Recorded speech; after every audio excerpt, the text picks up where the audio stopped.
experts. They're experts at taking care of you and your home. At Pella, they find the products that meet your needs, and their experts install them. They do it every day, and that's why your neighbors trust them. Discover why Pella is a trusted choice for homeowners everywhere. Visit Pella.com/Eisen today. That's Pella.com/Eisen. Evan Cohen here. You know the feeling when a candidate just stands out. Not just the resume, but their energy. They're eager, engaged, and you know they want the role. That makes a difference. If you're hiring, you want a candidate who's passionate, but you can't get that insight from a resume unless you post your job on ZipRecruiter. Their matching technology finds qualified candidates fast, and ZipRecruiter has a new feature that shows you the most interested qualified candidates first. Try it for free at ZipRecruiter.com/USL. That's ZipRecruiter.com/USL.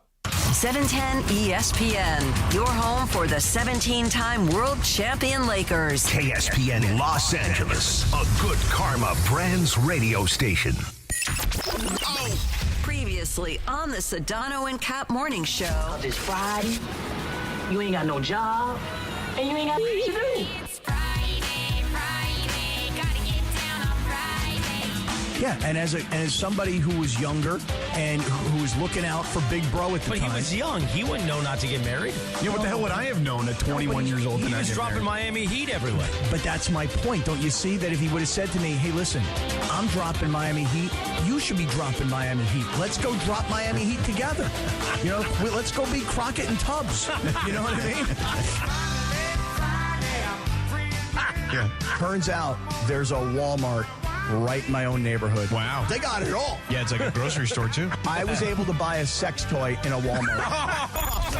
The Sedano and Kap morning show on the air. The biggest show in ESPN LA history. A little sabor. Yeah, I don't think people like being called hack. You're the güero on the radio. No. Giant Mexican, horn section. And Did you have me on your show to berate me? Is that what you're doing now? give me a freaking break. Do you want to know how many times I've talked to Rich Paul about LeBron ever? Oh, my God. I don't know. I don't know if that was planned, but that was incredible. Way to time it out. I was waiting for an entrance, That was incredible, Way to go, Lindsay. Linz. I would say once, and it wasn't even, I jumped into a conversation that someone was asking him about LeBron. Like, it wasn't even me. Boy, this is ponderous, man. Ponderous. Scott Kaplan, eat a fat one, bro. The Sedano and Kap morning show on 710 ESPN. The all-new ESPN LA app and on YouTube at ESPN Los Angeles. When I'm on vacation, you can talk all the schwanz you want. Right. Midnight in the desert. I'm Art Bell. We're bigger than U.S. Steel. Wow, that's crazy. Bit boy. Well, you want to woo-woo? Right now. Monstrous. Beto, I don't want to eat that. We did it, Dad. We did it. You were riding high on the stinger last time. Oh, big time. Right, that's right. Of course we were. This is Pepe Mantilla, your Spanish voice of the Los Angeles Lakers. This is the Sedano and Kap morning show on ESPN LA. Good morning, Scott. I am a huge, and I mean huge, yacht rock enthusiast. He hit that one all the way to Palo Alto.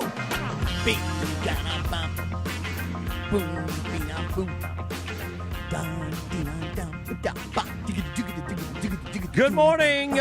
7:02 and 50 seconds. Quack, quack.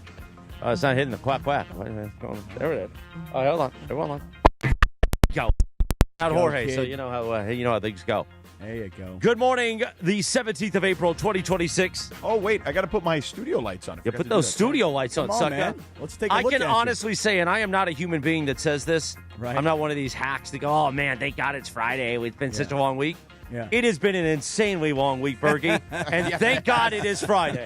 Thank God it's right. I am so happy Oh, it is my Friday. God. You have no idea. Seriously. Friday, Bergie and I looked at him today, and I looked at myself in the mirror this morning like the man in the mirror that hopefully DeAndre Ayton's looking at before tomorrow night. Right. And I went, man, I have aged. I already look old. Thanks to my lifestyle for 20, 30 years. Yeah. I look like I'm 70 this week based on what things that have transpired. How Yeah, about that? people usually think you're that age, and I'm much younger, and I feel your age right now. Yeah, exactly. The only one of us that looks really good is Sedano. Well, he Clean always haircut. looks good, yeah. I know. Got that nice skin going, So look at him. He looks good. The rest of us, we look like we got beaten down. But Morales, you look like you're wearing the same gear from last night because I saw all your videos from the Yacht Crew show last night. Well, much like last week on Thursday night that we went to Springsteen, last night I did sleep for about 3.5 hours, but Yacht Crew was incredible last night in the city of Cerritos.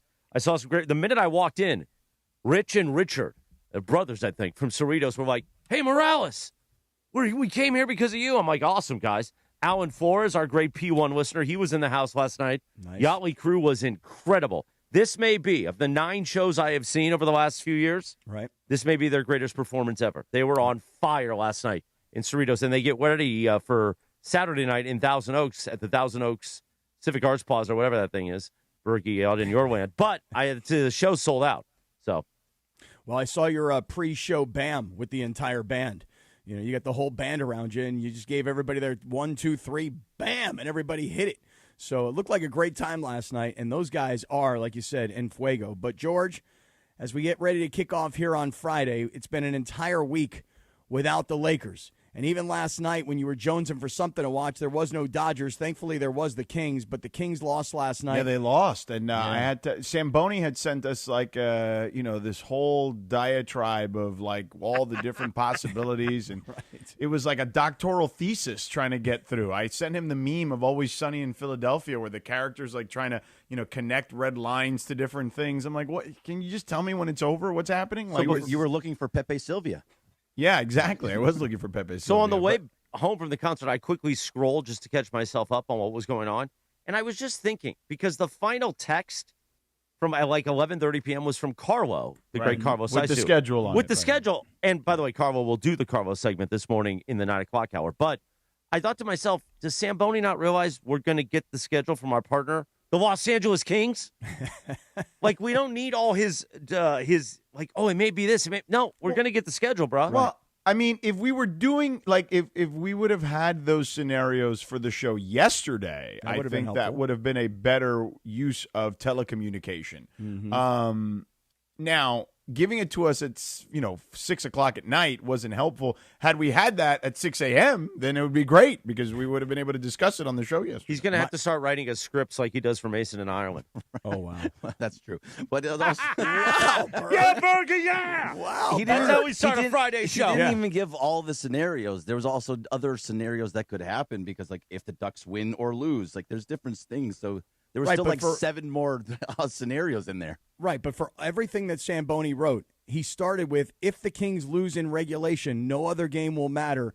The Avs will They host should have the started Kings. with that. Right, and that's what happened. Like that's precisely what happened last night. He should have started with Kings that. lost. That's it. Kings lost in regulation. They're playing Colorado. Colorado's the best team in the NHL. Kings now have their work cut out for them. That's for darn sure. So Right. So, yeah, they're going to have to play the Avalanche, and we'll figure it out. So, I didn't see on Lindsay's rundown to start the show Barry Samboni, but I like it. No, I do like it.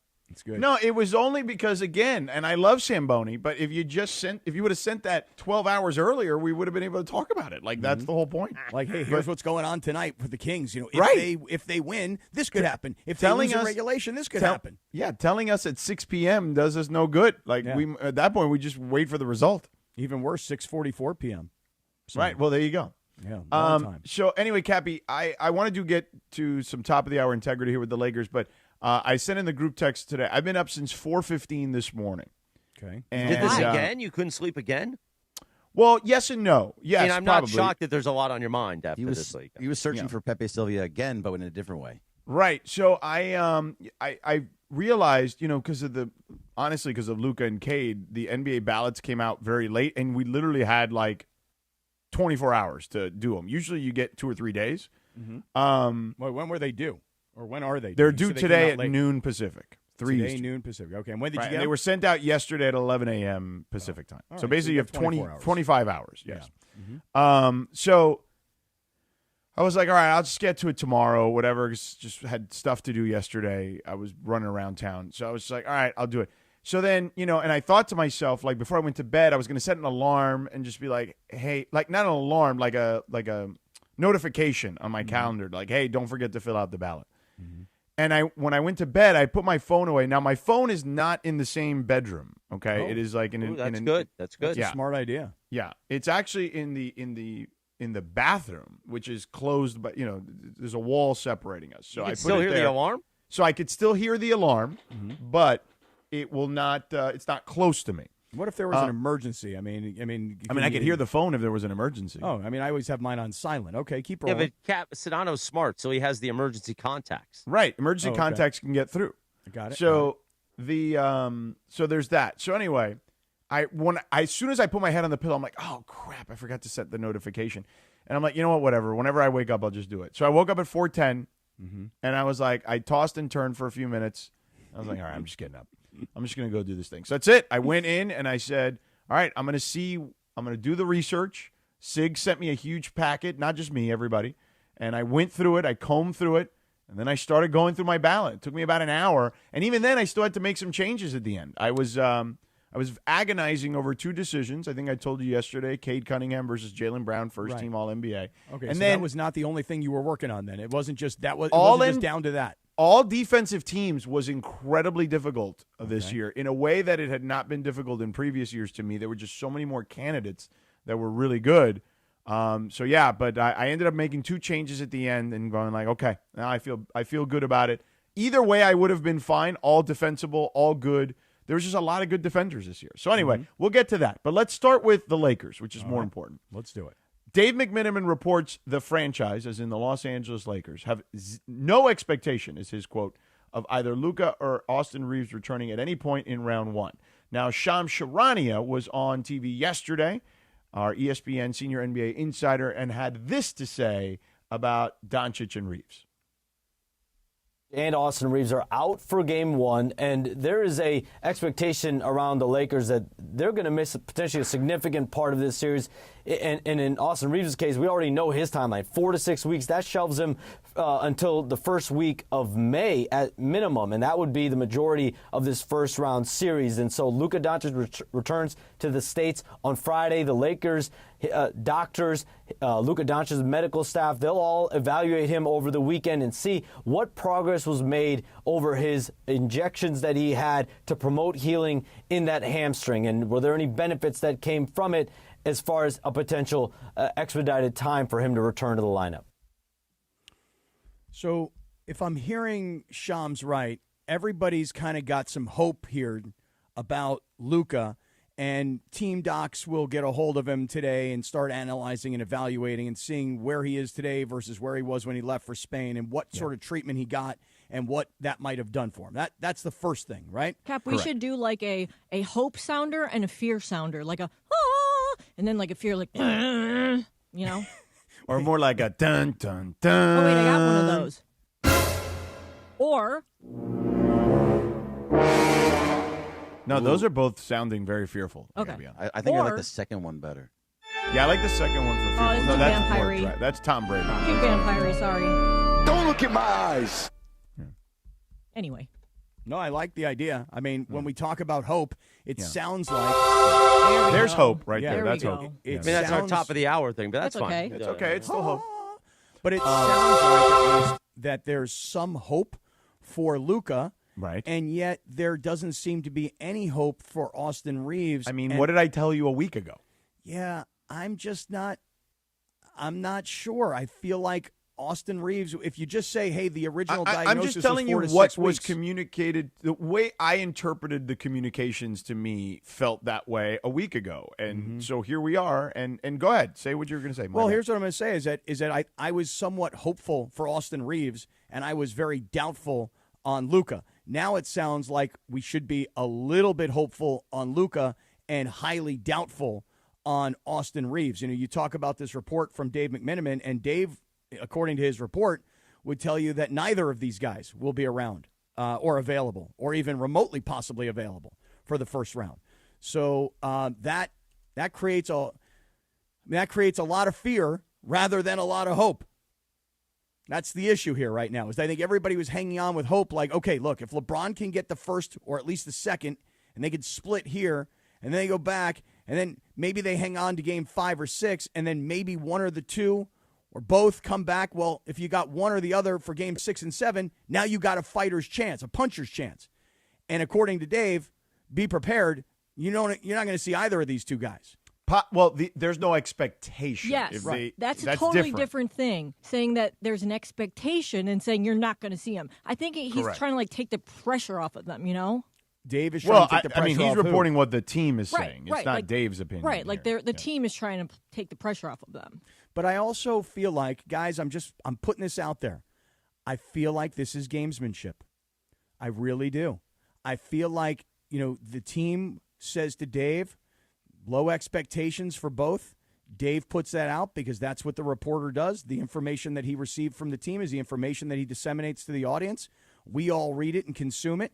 And the expectation, again, good word, the expectation is that neither of them will be back. But then all of a sudden you get late into the series, you still got game 6 and 7, and oh my goodness, look who's coming back. Hey, we told you the expectations were low. But look what happened over the course of the last 9 days or so. This guy got healthy, got better, can come back. Look, I hope you're right. Maybe you will be. But what I'm saying is it doesn't seem likely is what I would say. And I don't know a thing, other than just, again, what I was told a week ago, which things could have changed a million times over from then. But the fact that Shams has a similar feeling or report in this case, he's actually reporting it, stands to make me believe that this is the situation we're in with them. Yeah. Well, listen, George, yesterday when we were talking to Dr. Clapper, we keep kind of going back and doing the math. Well, I'm really good. Thank you. You keep doing the math. Hey, look, if they were hurt on April 2nd and today is April 17th, that's 15 days. And if we look ahead to when Game 5 or Game 6 might be, we might be looking at 27, 28, 29 days. Well, are 27 days enough to get a guy who has a hamstring problem able to fly over to Spain, get some sort of, whatever kind of treatment he can get there that he can't get here, and get him back on the floor? That's under 4 weeks for Luka with a hamstring, and that is under 4 weeks for Austin with an oblique. And yes, from the very beginning, it didn't seem realistic. But the hopeful part of you says, I just hope somebody can come back and play. Yeah. No, of course. The hope. Now there's another hope. You ready? Oh, there's another hope? Yeah, the next hope is that if these reports are right and the expectation is very, very low, then you got to hope that LeBron goes LeBron of previous iterations. And what a season, man. To go from it's Luka's team to now LeBron's hurt to now the team is playing great without him to then LeBron comes back and they play even better with him to then all of a sudden their two top stars are hurt and hey, LeBron, we're back to the beginning, which is you do it. You carry everybody. I mean, you talk about the highs and lows of a season, man. You handle it, LeBron. Yeah, there you go. Hey, LeBron, I know we were trying to push out the door. I know there was a story from Baxter Holmes that was ripping you to shreds, but can you help us out here one more time? Right. Do you mind? We're sorry. We're sorry for everything that happened. It is unbelievable. It is truly amazing. A Baxter Holmes story feels like 6 years ago. Oh, my God. Forgot about that story. Forgot even that name. Yeah, I haven't heard Baxter Holmes in a long time. Mm-hmm. Well, it was this season, but it was it felt like 6 years ago now. Yeah, it's been a long run. They were tired of catering to LeBron. Oh, really? Yeah. Till they had to start catering to LeBron again. Oh, look what's happening now. 7-8. Look who's got to save your hide. 7:18 on a Friday. You know what you could have done in those 18 minutes? Well, maybe you could have gone a little nap. Or you could have gone and seen our friends at Valvoline Instant Oil Change. Do it this weekend. Get that lube job you need. Valvoline Instant Oil Change, home with the 15-minute drive-through oil change. Visit SoCalOilChange.com for a location near you. How the world turns, George. How this story has changed from the beginning of the year. And by the way, guilty as charged. Hey, this is now Luka's team. And LeBron's going to have to step aside. And it's hard for it to be Luka's team when you have such an overwhelming presence like LeBron with his 23 years and his multiple championships and his Hall of Fame caliber career and his $1 billion in the bank and movie production and, all the media work that he's involved in.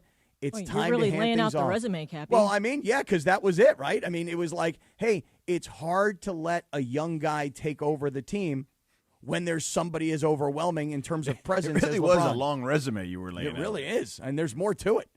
Philanthropist. The Olympics. Right. I didn't even get, sports resume. I didn't even get to philanthropy and schools and taking care of young kids. He did build a school. That is right. true. Yeah, so I haven't even gotten to that part of the resume. And to think that at the beginning of the year, it felt like organizationally the Lakers were ready to move on from LeBron and hand things off to Luka. I can't quit you, bro. And now here we are, man, the end of the season. And all of us, and again, I put myself right in the middle of all of this. All of us who said it was time to move on from LeBron, this is the last season of LeBron, et cetera, et cetera. Oh, now are you changing your tune? Now we're all like this. Please, LeBron, extend the season. Please, LeBron, more drama. Beat Houston. Let's see you and KD. Come on. It is somewhat unrealistic, though, to expect him to be able to drag this team across the finish line in the first round by himself. We need hope. Hope. I get you. Cappy just sold you hope, but I'm telling you, it is unrealistic to expect him to do it. Now, if he does it, that was good.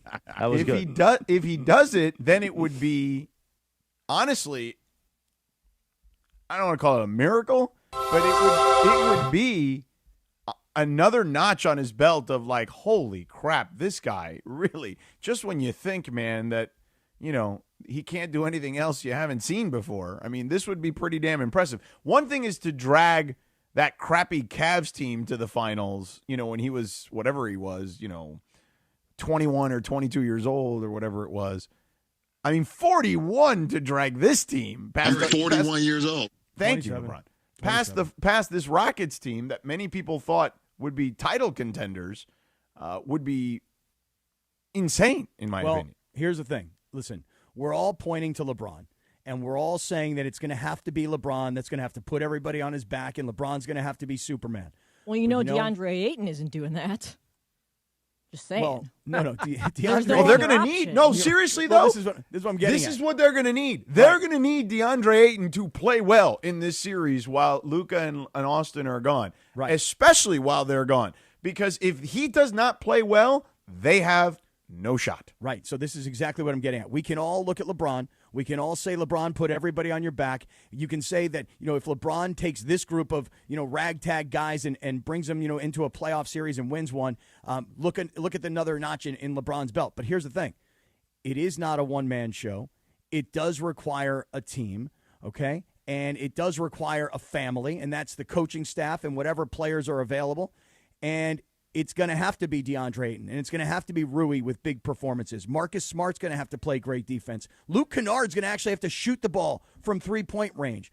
Jake LaRavia is going to have to play good defense. And Luke Kennard's going to have to be the secondary ball handler. Yeah, so there's a lot to it. I mean, Jackson Hayes is going to have to make a contribution, and here's the thing about Luke Kennard being the secondary ball handler, which I thought he did a good job of during the end of the regular season. This is a different test for him in that scenario with these defenders that Houston will unleash on him. And I think that's going to be a real test to see how good Luke Kennard is at being that secondary ball handler in this scenario. Because I would not want to go up against Amen Thompson in if I'm Luke Kennard, right? And that's who he's probably going to have to see in some of these scenarios. Well, if I'm Luke Kennard, I'm thinking to myself, hey, you know what? They got me here this year. They brought me here to be a laser. My role has changed a little bit on this team, actually quite a lot on this team due to the circumstances. You know what? I got LeBron James right over there. I got Marcus Smart right over here. You know what? I'm going to get the best out of DeAndre Ayton that I can get. And, guys, let's just go roll the dice. I mean, what do we have to lose? By the way, nobody who thinks that we have a chance to win. We got breaking news. I didn't know if you know this, Sedano, but Beach Life Festival is less than 3 weeks out. Oh. And VIP tickets are going fast. Duran Duran, Chainsmokers, The Offspring, James Taylor. It's Friday when I've got to read 47 of these billboards. All on the beach in Redondo. Don't miss it, beachlifefestival.com. By the way, I believe we have a Beach Life guest at 8:48. Well, the owner of the Beach Life Festival, Alan Sanford's going to come by today. Stop by. So good. We're going to talk to him. I think Sunday night, man, that's the one you got to load up for. James Taylor, you talk about chilling out on a Sunday night and going into your new week. Sunday night at Beach Life is going to be amazing with James Taylor. Amazing. I got one more thing to read here before you read. What's on tap today on ESPN LA? Lakers playoff basketball tips off tomorrow night at Crypto.com Arena. As I mentioned yesterday, Beto is going to be broadcasting live from the plaza outside Crypto.com Arena for pregame. So come on out. See Funcha Lover. Press the flesh with Beto. Zamboni's going to be there. I'm going to be there. Why not? The Toyota Lakers countdown with Beto Durant starts at 4 p.m. with tip-off at 5:30. Hear it for your afternoon drive on 7:10 a.m. Or in Crystal. Actually, it won't be your afternoon drive tomorrow. It'll be your Saturday afternoon, everybody. Crystal clear digital audio on the all-new ESPN LA app. Brought to you by Michelob Ultra, a superior taste worth playing for. The official beer sponsor of the Los Angeles Lakers. Please enjoy responsibly. Although how traffic is in this town, might as well be afternoon drive on a Saturday afternoon. Cappy, you know what else you could do? Yes, sit down, please. Wait, real quick. Cappy, I know you already love Marcus Smart, but when you hear this quote, you're really going to love him about what he said about this upcoming series against the Rockets. Can't wait. Remember that when we repeat the tease in 2 minutes after you finish talking about our friends at Pizza Hut, Cappy. I'm going to wait. Time for Cap versus the app. If you know me, guys, you know I have problems with technology. I mean, I can turn the phone on, I can get into my email, but that's kind of the extent of it, you know? And downloading an app, hey, listen, if you're a guy driving around right now and you're in your 50s, don't freak out, okay? What do you mean, download an app? What do you mean, order a pizza on an app? Everybody chill. If I can do it, you can do it. So download the Pizza Hut app. It's very, very easy to do. Again, if I can do it, you can do it. You download it, you sign up, bam, you're in. Lunch, dinner, pizza night, all right there at your fingertips. And right now, you can grab any large pizza with any 3 toppings for just $11.99, available for delivery or carryout. So when you're hungry, keep that Pizza Hut coming. Get the $11.99 large 3-topping pizza deal. And the best part, every time you order on Pizza Hut, you're earning rewards to get free Pizza Hut. So the more you order, the more free food you're stacking up. That is a win. So here's my challenge to everybody. Download the Pizza Hut app on iOS or Android and try it out for yourself. If I can do it, you can do it. And it's all thanks to Pizza Hut. Get that Pizza Hut app today. You know, we had that pizza earlier in the week, and pizza's been on my mind. Well, no, we had it because you ordered it. Yep. And then you brought it in here the next morning. And now pizza's been on my mind all week. Now, I've been a good boy, and I've avoided it because it's not, it's not good for me. I'm already curvaceous. But now I'm thinking, do I need a pepperoni and mushroom, thin crust, crispy tonight for Friday night?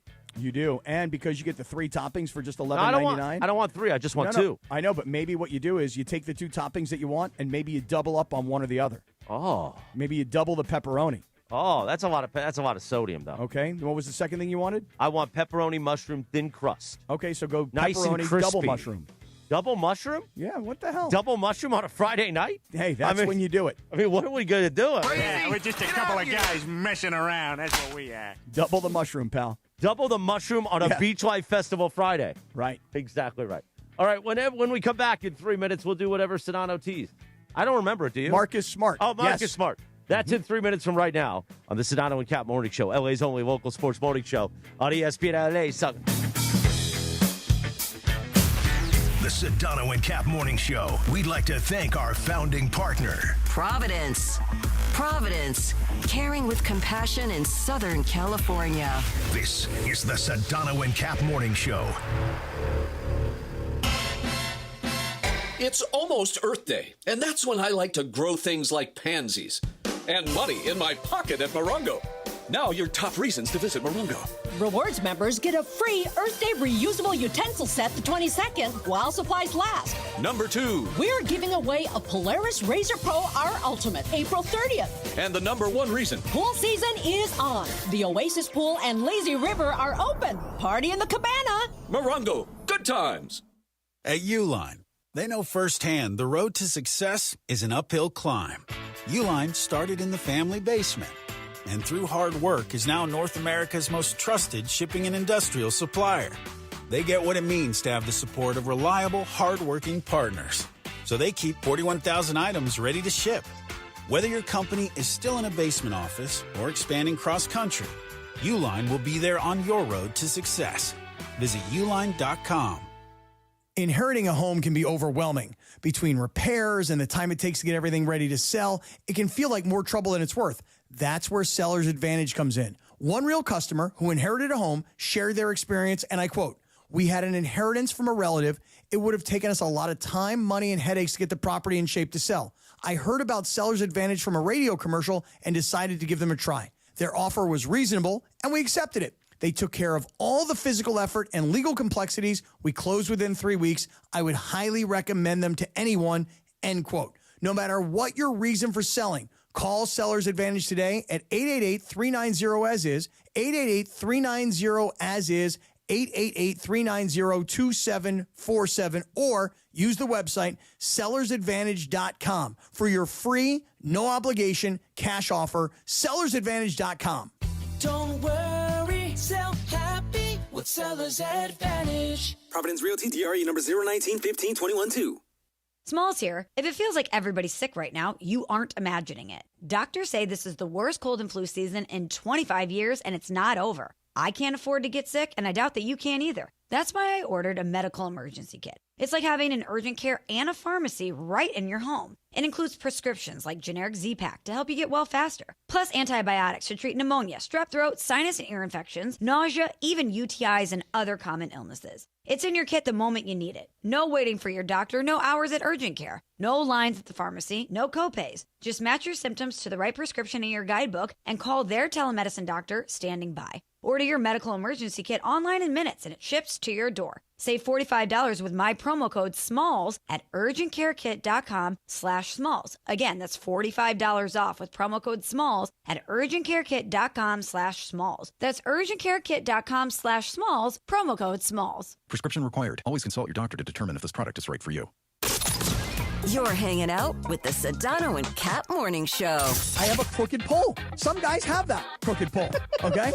George Sedano, Scott Kaplan. Usually I have straight poles. I had a crooked pole. More Sedano and Kap right now.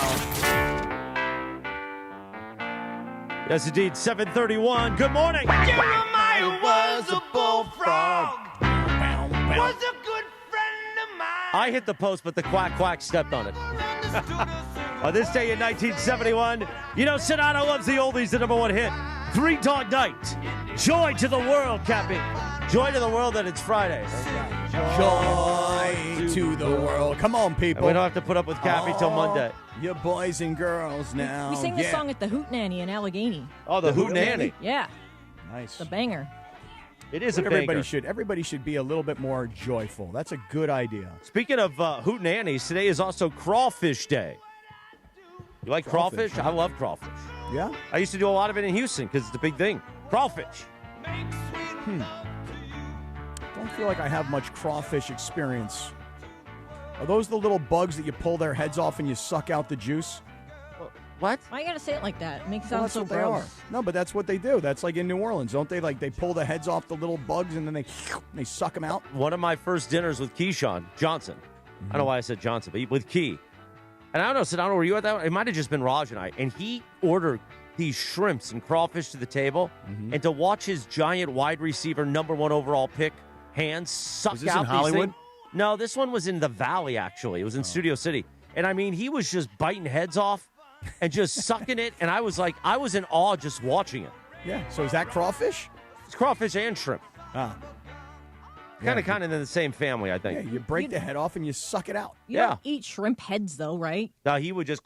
Oh no, the shrimp head has a lot of meat in it. Ew, Oh, it's got a- the shrimp head's got a lot of eat meat. it. Yeah, I won't eat it. Why but- won't you eat shrimp head? Because it's just weird. I can't do it. I can't. The Shrimp eyes head? and all that. Yeah, Oh, shrimp yeah, head. gross. You're Right, like DeAndre with that other rule.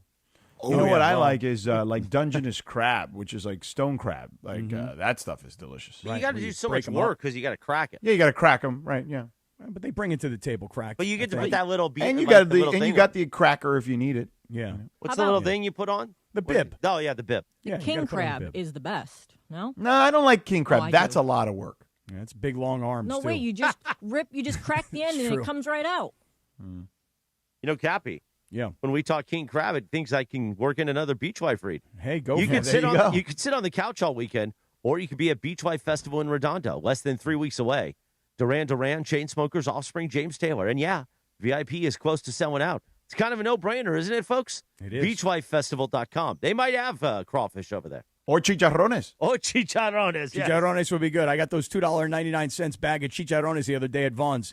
I was like, what am I doing here? Oh, well, and no, then you George can go saw to you. like you can go to Northgate, right, and just get yourself some real like chicharrones, like the stuff they give you right from the pig. Or you go to Downey first. If you're in Downey and you're heading to Beach Life, you can get it at Tropicana. Sedano, how much did you say those real ones are going to cost? I mean, like $10. Oh my gosh! They're huge. They're the monsters. big chicharrones. Yeah. Yeah. We had a listener send me a video. We had a listener send me some pictures the other day. He was cooking up all this stuff, and he was making birria. And he sends me these pictures, and I looked at the pictures closely. I'm like, is that like a little dog or something in the pot? And he's like, no, man, it's a goat or something like that. I'm like, ugh. I'm like, the head and it's like they took them and just put them right in. Like a lobster. You know, you take a lobster, you just throw it in boiling water, and it gets killed and, cooks. But it looked like a little animal in the pot. It was gross. Speaking of the goat, a dog in there? It looked like a dog. It was a little like mini goat or something. Ugh. Speaking of the goat, Geeter will join us. Chris McGee. He's going to join us for his weekly visit at 8 a.m. Nice. Yeah.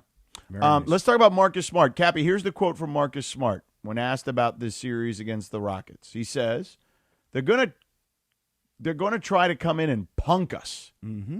And if you allow that, you'll be punked. And I don't think we have any guys that are going to be punked on this team. So we may not be the most athletic and strongest, but we got to have the most heart. Yes. Yes, Marcus Smart. Yes, man. You are speaking my language, bro. He's a heart Ain't and no soul guy. punks in here. Ain't no punks. You ain't going to punk us. We're not going to be punked. No punks. We got heart. And that's what you got to have. That's what I was saying to you, George, in the opening segment. We can all look at LeBron, and we can all say that LeBron has to put everybody on his back. And we all understand that LeBron has gone from giving up, control to inviting Luka and Austin Reeves to be who they should be. And he's willing to take that back seat and be the number 3 guy. But now the Lakers need LeBron to elevate, to step up to be the number 1 guy. So that means guys 4 and 5 need to be number 2 and 3. And Marcus Smart is part of that. Yes, Marcus Smart. Don't let them come in here and punk you. No punks. All heart. I mean, that sounds great. Hopefully they do. I mean, look, could that help you over, a game? Sure. Over a series? I don't know. You got to have some talent, too. All right. Hold on. There's not one person from ESPN, all these folks that we talk to all the time, whether it's, the windy types and listen, I'm just going to. Right, all these guys, yeah. I look at all these guys. Tim McMahon, who was here with us. Who's on these lists? Who's on this list? Right, I'm going to give you some names here, okay? Give me 1 second. I'm getting it pulled up here. I'll tell you who they are. Okay, you tell me, all right? Because I'm telling you right now, there's nobody. I'm looking at it here, yeah. All right, here goes. You ready? Yeah. You got in the first round, you got Jerry Bembry. I don't know who Jerry Bembry is. Vincent Goodwill. I do know Vinny Goodwill, yeah. You know Vinny. Yeah. Name you mentioned earlier, Baxter Holmes. Yeah, okay. Rockets in 6, yeah. Zach Cram. Don't know him. Not familiar with Zach. Okay. Tim McMahon, who was in yesterday. Obviously he was in the studio yesterday. We love Tim McMahon. Tim says Rockets in 6. Dave McMiniman, you know who he is? I'm very familiar with Dave. You ever hear of him? McMiniman. Ask Dave. Dave will tell you. Yeah. McMiniman says Rockets in 6. Wow. By the way, I got some beef with McMiniman. Why do you have beef with McMiniman? Because he's ghosted me. Ghosted you? Yeah, we've been trying to get him on the show for like 2 weeks, and he usually would be like, "Sorry, I can't. I'm too busy today." Blah blah blah. But he hasn't even responded to my text in like 2 weeks. Well, he's busy. I know. I saw him in San Francisco, and he just said, "Man, I've just been swamped. I'm sorry." Blah blah blah. Something like that. He said to me. He's probably still asleep. Dave McMiniman says Rockets in 6. Anthony Slater, who covers the Warriors. Yep, Rockets in 5. Yeah. I don't know if you guys know who this is or not, but you guys know who Ramona Shelburne is? I'm familiar with her work. Okay. Yeah. Rockets in 6. Yeah. Yeah, she didn't even go 7. Come on, Momo. Mark J. Spears, Rockets in 6. Yeah. Yes. The Hall of Famer. Yes. Which I want to point that out. Remember the first day when I texted this to you guys, it originally had him taking the Lakers in 7. And then it changed like the next day. He changed his vote. Yeah, he changed his pick. He changed it. Interesting. Michael C. Wright. Michael C. Wright covers the Spurs. Right. Rockets in 7. Also, he gives the Lakers a chance in 7. Yeah. Yeah. Same with Young Masuk. He says, Young Masuk. We haven't had Om in a while. Om had a baby, by the way. Not him, his wife, obviously, but they had that a would have baby. been strange. Congratulations. Mazel tov. Mazel tov to you, Om. And Eric Moody. I don't know who that is. I am but, not familiar with Eric Moody. Yeah. Man, I'm getting old because there's 3 people on here. I have no idea who they are. Like, they literally could just walk right in front of me and I would have no idea. George, final tally. All of the ESPN writers, broadcasters, reporters, et cetera, everybody who was asked to vote, all 12 of the ESPN reporters, all 12 picked the Rockets, and not one person picked the Lakers. So let me say something, if I may. Yeah. So Eric Moody is a fantasy and sports betting guy at ESPN. Okay. That's why I don't know him. Who's the other guy? Bembry? Jerry, right? Jerry Bembry. Yeah, Jerry Bembry. Rockets and Jerry? Selm. He says Rockets Jerry and do? 7. Jerry, What does Jerry do? is Tell me. he works for Anscape, so he works with Spears. Jerry. Beautiful day today. And then Not who that else is Jerry. on this list? I thought that was good. Different Jerry. I liked it, though. Different Jerry. Who else did I? Oh, Zach Cram. Who is Zach Cram? Sounds familiar. Cram. K-R-A-M. Zach I knew a Zach Krantz. Yeah, me too. Yeah. But I don't know Zach Cram. He's at ESPN. He used to be at The Ringer. Oh, there you go. I'm not familiar with his work, even from his days at the Ringer. So, Real quick, let me tell you welcome, this. welcome, Zach, is what I would say. I mean, and Jerry. Jerry looks like he's been here for a while. And who else? How about Eric Moody? Well, you guys, Eric Moody, welcome. Let me work in this read while you guys squeeze this. So let me squeeze in 20 seconds here. 1 week from today will be day 2 of the NFL draft, and you know what we're doing here at ESPN LA? We're going to be live from the Rams block party at Hollywood Park in Inglewood. I tried for us to be there live in the morning show, but they're not going to be open yet, and there'll be no security, and we're going to need security nowadays. So the draft is Thursday, April 23rd, and Friday, April 24th, days 1 and 2 of the draft. Mason and Ireland and DeMarco and Travis are going to break it all down, broadcasting live from Hollywood Park. They're going to break down what moves the Rams will make and how this draft shapes the season. Plus, enjoy the fanfare with rides, games, and nonstop Rams vibes all weekend, benefiting the Rams Foundation. Join us for the draft party only with ESPN LA, the home of your Los Angeles Rams. But don't worry, Thursday and Friday we'll be all over it right here on the Sedano and Kap Morning Show. Sean McVay and Les Snead will join us here on the show, and we'll probably work in some other draft dignitaries. Who else draft-related should we get on? Well, I think we should get on my boy Louis Riddick. Okay. Yeah, for sure. Lou would be great. Lou Riddick. Lou would be great. I would say. I wouldn't mind having Mel Kiper Jr. on. Oh, yeah, we got to have Mel. I think Mel would be great with us. I'd love to have Mel And if we on. can't get him, we'll just get Caliendo to come on. Right. We'll do Caliendo will do it. No, problem. Mel will come on. Mel will come on. I He haven't always talked to does. Mel in a long time. I think it's been a while. Didn't he come on with us last year? Yeah, he usually comes Did on he? with us. Oh, for yeah, the just draft. text Mel. Just call him or whatever. Yeah, I'll text Mel would be him. great. Yeah. But let's just go back to this Lakers thing. Yeah. All 12 reporters all picked Houston. So what everybody's saying is this, George, is that when the Lakers beat Houston in back-to-back games in, I want to say, late March, obviously Luka was on fire at that time, scoring seemingly like 40 points every night.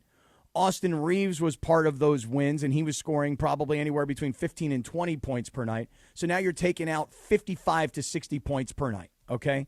And then, on the other hand, when we talk about what JJ has said all week long, and LeBron reiterated it just the other day, it's about get your ass in the lane, this is LeBron now, and box out and rebound. So those are LeBron's words. And when we talk about... Let me play it. You don't need to have a message. It's like going against a Mahomes team, and they're the best passing team in the last 30 years. The message don't need, hey, we don't need to let the receivers get off the line. We need to jam. Like, what's the message? The message is get your ass in there, box out and rebound. Get your ass in there. Get your ass in there, box out and rebound. That's exactly right. Now, rebounding, you're taking Luka and Austin Reeves off the floor. You're taking off 55 to 60 points, and you're taking out about 10 to 12 rebounds combined. I think Luka was around 7.7, and Austin was about 4.5. So, you're taking 12 rebounds off the floor as well. So there's a lot of statistical data that is being taken off the floor because of the injuries of these two guys. But I'm going to say something here today. You ready for this? I'm going against all 12 ESPN reporters. You may tell me this is a homer pick, and by the way, you may be right. And you may say this is a hope pick. You don't really believe this. You just hope for this. And you may be right. But I'm telling you right now, I'm taking the Lakers to win the series in 7 games. Because in the final analysis for me, it comes down to this. Do I put my trust in LeBron or do I put my trust in Kevin Durant? My trust, even with everything that happened this season, with everything that I said about what the future should be without LeBron, everything I said, I'm still putting my trust in LeBron over Kevin Durant. I got the Lakers in 7. You're such a phony. You are a huge phony. You phony. Phony baloney, as my dad would say. So just to be clear, everybody else here is picking Houston. No. I've been saying LeBron and the Lakers for like 2 weeks. All right, so me and Morales are on the Lakers side. No, you're not. No. I'm not being associated with you. You're not? I am saying hope. I've been saying hope for 2 weeks. You're already associated with me. Get that hot dog. Let's go. Let's chomp it down. Yeah, I'll meet you in the middle. We're going to have to do a few more of those bits now. I'll meet you in the middle. Cappy, I got the Lakers. Let Rachel know you're sharing food with me for the next 3 years. Cappy, I'm taking your side. I'm going with the Lakers, but just because I want them to win. That's it. It's not what I actually think is going to happen. I just want them to, and I want to root for them. That's it. I'm with you, Cap. Thank you. I'm with you. It's going to happen. It's going to happen. I would be very surprised if the Lakers won this series. All right. I won't. Well, tomorrow night is game 1. You'll hear it here on ESPN LA. You know where to be Monday morning as we react right here. LA's only local sports morning show, the Sedano and Kap morning show, starts at 7 a.m. And, of course, it'll be on ABC with Mike Breen on the call with Richard Jefferson and Tim Legler. There you go. Lisa Salters. So. And, more importantly, actually not more importantly, let me tell you about my friends at LifeSource. Oh, what I was going to say is more importantly, we are going to hop on Bergie's organ in about 3 minutes as he breaks down the Blue Review and the Dodgers as they begin the weekend series in Colorado. And Geeter will join us at 8 a.m. But here's the thing I want to ask you, Cappy. Are you a city water sleazeball? You might be. You might be one of those city water skivozos. Here in Los Angeles, our water is filled with chemicals and chlorine.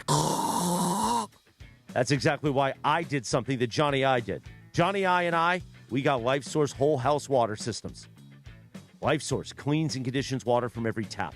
So you're getting healthier water throughout your entire home. And the best part, it's easy. No salt, no regular maintenance, and no more harsh, skin-irritating, disgusting, city water. This is one of those upgrades you'll notice immediately. Better showers, better drinking water. Just be better all around. Don't be a city water sleazeball scumbag. 800-WATER-99 or visit LifeSourceWater.com. LifeSourceWater.com, 800-WATER-99. And here's what you have to do when you call them. You say, listen, Johnny I sent me, Morales sent me, I want that ESPN LA special. Bam! You're going to get $500 off, plus free installation for new customers, but you have to ask for it by name. 800-WATER-99, LifeSourceWater.com. You say, listen, sucker, I want that ESPN LA special, $500 off, free installation for new customers. LifeSource Water. It's not just better, it's essential. Offer ends April 30th. Warranty limitations apply. Do not be a city water sleazeball, Cappy. I understand. Or a skibozo or whatever you call it. Skibozo. Yeah, skibozo. Don't be a city water skibozo. You know who's not a skibozo? Who that? Gregory Arthur Bergman. He'll talk Dodgers with us in 2.5 minutes from right now on ESPN LA.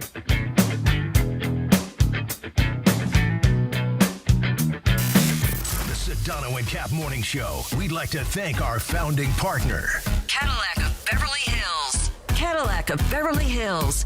Experience luxury at the top of its game. Visit CadillacBeverlyHills.com.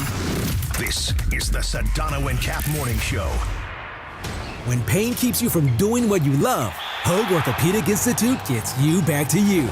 We are ranked number 18 in the nation and number 1 in Orange County for orthopedic and spine care by U.S. News & World Report. From the surf to the green, our world-class doctors are there, which is why more Californians choose Hoag Orthopedic Institute for orthopedic and spine care more than any other hospital. At Hoag Orthopedic Institute, there is no one better at getting you back to you. Proudly founded by premier physicians in partnership with Hoag. Learn more at HoagOrthopedicInstitute.com. It's NBA and NHL playoff season, and there is no better place to catch the action than Cosm. Hey, it's Mace here, and you got to get into the Cosm Dome and experience every slam dunk, every goal on Cosm's massive, immersive display, and it's so real, you'll feel like you're courtside or right on the glass. Or head to the hall and catch every game on their wall-to-wall LED screens. Great food, amazing drinks, cocktails. Cosm has got it all. No better place to experience the playoffs than Cosm. For game listings and tickets, visit Cosm.com. I'll see you at Cosm. Hyundai gives you America's best warranty on every new vehicle. It includes a 10-year, 100,000-mile powertrain limited warranty, plus 24/7 roadside assistance. That's peace of mind from Hyundai. And these days, that's priceless. Get 0% APR for 60 months, plus 0 payments for 90 days on the Hyundai Tucson. See your SoCal Hyundai dealer. Offers end April 30th. Call 714-568-7676 for details. Yeah, we're just a couple of guys messing around. That's what we are. Hey, sports fans, the ESPN app has all of ESPN all in one place. The ESPN app is your home to thousands of live events, ESPN shows, and originals across every ESPN network in service. And now you can check if you already have ESPN Unlimited as part of your TV package for no additional cost. Visit activate.espn.com to learn how to access your account or sign up, then start streaming in the ESPN app. It's all of ESPN all in one place. Sign up or activate now. My name is Whitney Allen, and I'm a widow. My husband, Ryan, died. We never thought we'd ever have to use life insurance, but the unexpected happened. With Ethos, signing up was fast and 100% online. You can get a quote in seconds, apply in minutes, and get same-day coverage. No medical exams, and you can get up to $3 million worth of coverage. I'm grateful we were prepared. Get your free quote at ethos.com/play. That's ethos.com/play. Paid spokesperson. Time spent on application may vary. Online health questions required. Hi, this is Avner Gat, founding partner of the Sedano and Kap Morning Show. Avner Gat Inc. is your trusted Los Angeles public adjuster. Call me directly at 818-917-5256 for help navigating the complexity of your insurance claim. Now back to the Sedano and Kap Morning Show. Good morning, guys. Good morning, Abner.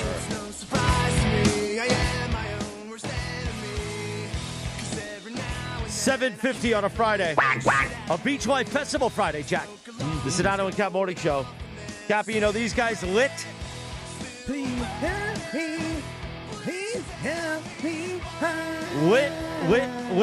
Lit, of course, formed in Orange County. This song in 1999, the #1 hit. My Own Worst Enemy. You remember when we used to have two actual Orange County radio stations? 94.3. Well, it was cool 94.3, and then it was Kick FM way back in the day. And then we had 95.9 KEZY. These were actually Orange County-based radio stations. And I remember them going into KEZY and debuting this album because they were from OC, and they were playing it first on the Orange County radio station. That's when things were back in the day, man. Oh, man, radio is so different, man. Yeah. So different. Too much consolidation now. Thank God for Good Karma brands. Exactly right. Exactly right. You know, Cappy, thank God for Good Karma brands. You know what I'm saying? Right. Yes, absolutely right. Before we get into Bergey's Oregon, what I want to do is let's knock out talking about our friends for 60 seconds at PrizePicks. Okay, let's do it. Pretty psyched about this weekend, George, between the NBA playoffs and baseball going on and then hockey stuff that'll be happening. I mean, you got it all right now. So I'm pretty excited about what's going on with PrizePicks. And, of course, I've got one play that I play every day. Ohtani for a home run, Machado for a strikeout. But I should start adding Mike Trout for home runs, too. So, a lot to talk about here with PrizePicks. Mike Trout, I mean, you want to talk about an incredible run here. 5 home runs at Yankee Stadium over a 4-game set. But, yeah, look, the reality is download that PrizePicks app. Use the promo code CAPPY, KAPPY. Your first $5 lineup gets your $50 lineup bonus. It's very simple to play PrizePicks. It's more, it's less. There's a stat projection for every player imaginable and every sport imaginable. You bundle a couple together, including crossing over different sports. You can win cold, hard cash. And now that the regular season is wrapped up and the NBA playoffs are finally here, there's no better way to cash in on high-flying hoops action than PrizePicks, a preferred partner of the NBA. So right now, you can play what's called Do It Live 2026, the NBA Finals sweepstakes. You pick live squares during NBA playoff games, and you could win a trip for 2 to the NBA Finals. You just enter to make your first $5 lineup on at least one live NBA player pick during any part of the 2026 NBA playoffs. Live player picks are picks that are made after a game is already in progress. So again, you got to download the PrizePicks app, use the code CAPPY, KAPPY, make that first $5 lineup, get $50 in lineups, and who knows? You might find yourself at the NBA Finals. PrizePicks, a preferred partner of the NBA. Thank you, 7:53. It is that time you look forward to every day. Gregory Arthur Bergman, he hosts the Blue Review weekdays at 6:30 a.m. with him and Marcus Grant. Time to hop on Bergey's Oregon as the Dodgers get ready for the Rockies. The Dodgers. Rockies this weekend.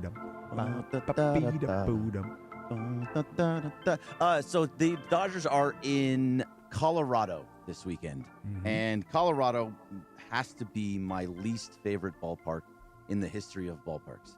They need to fire it into the sun. It's the worst ballpark to play at in the history of baseball. There's no reason for there to be games in this ballpark. To be able to, no matter what score it is, back and forth, people go there to die.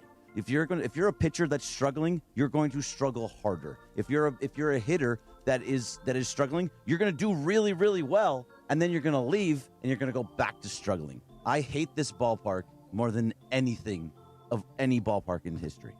Point of information, do you hate the ballpark because of the way it plays as you just played it out? Right.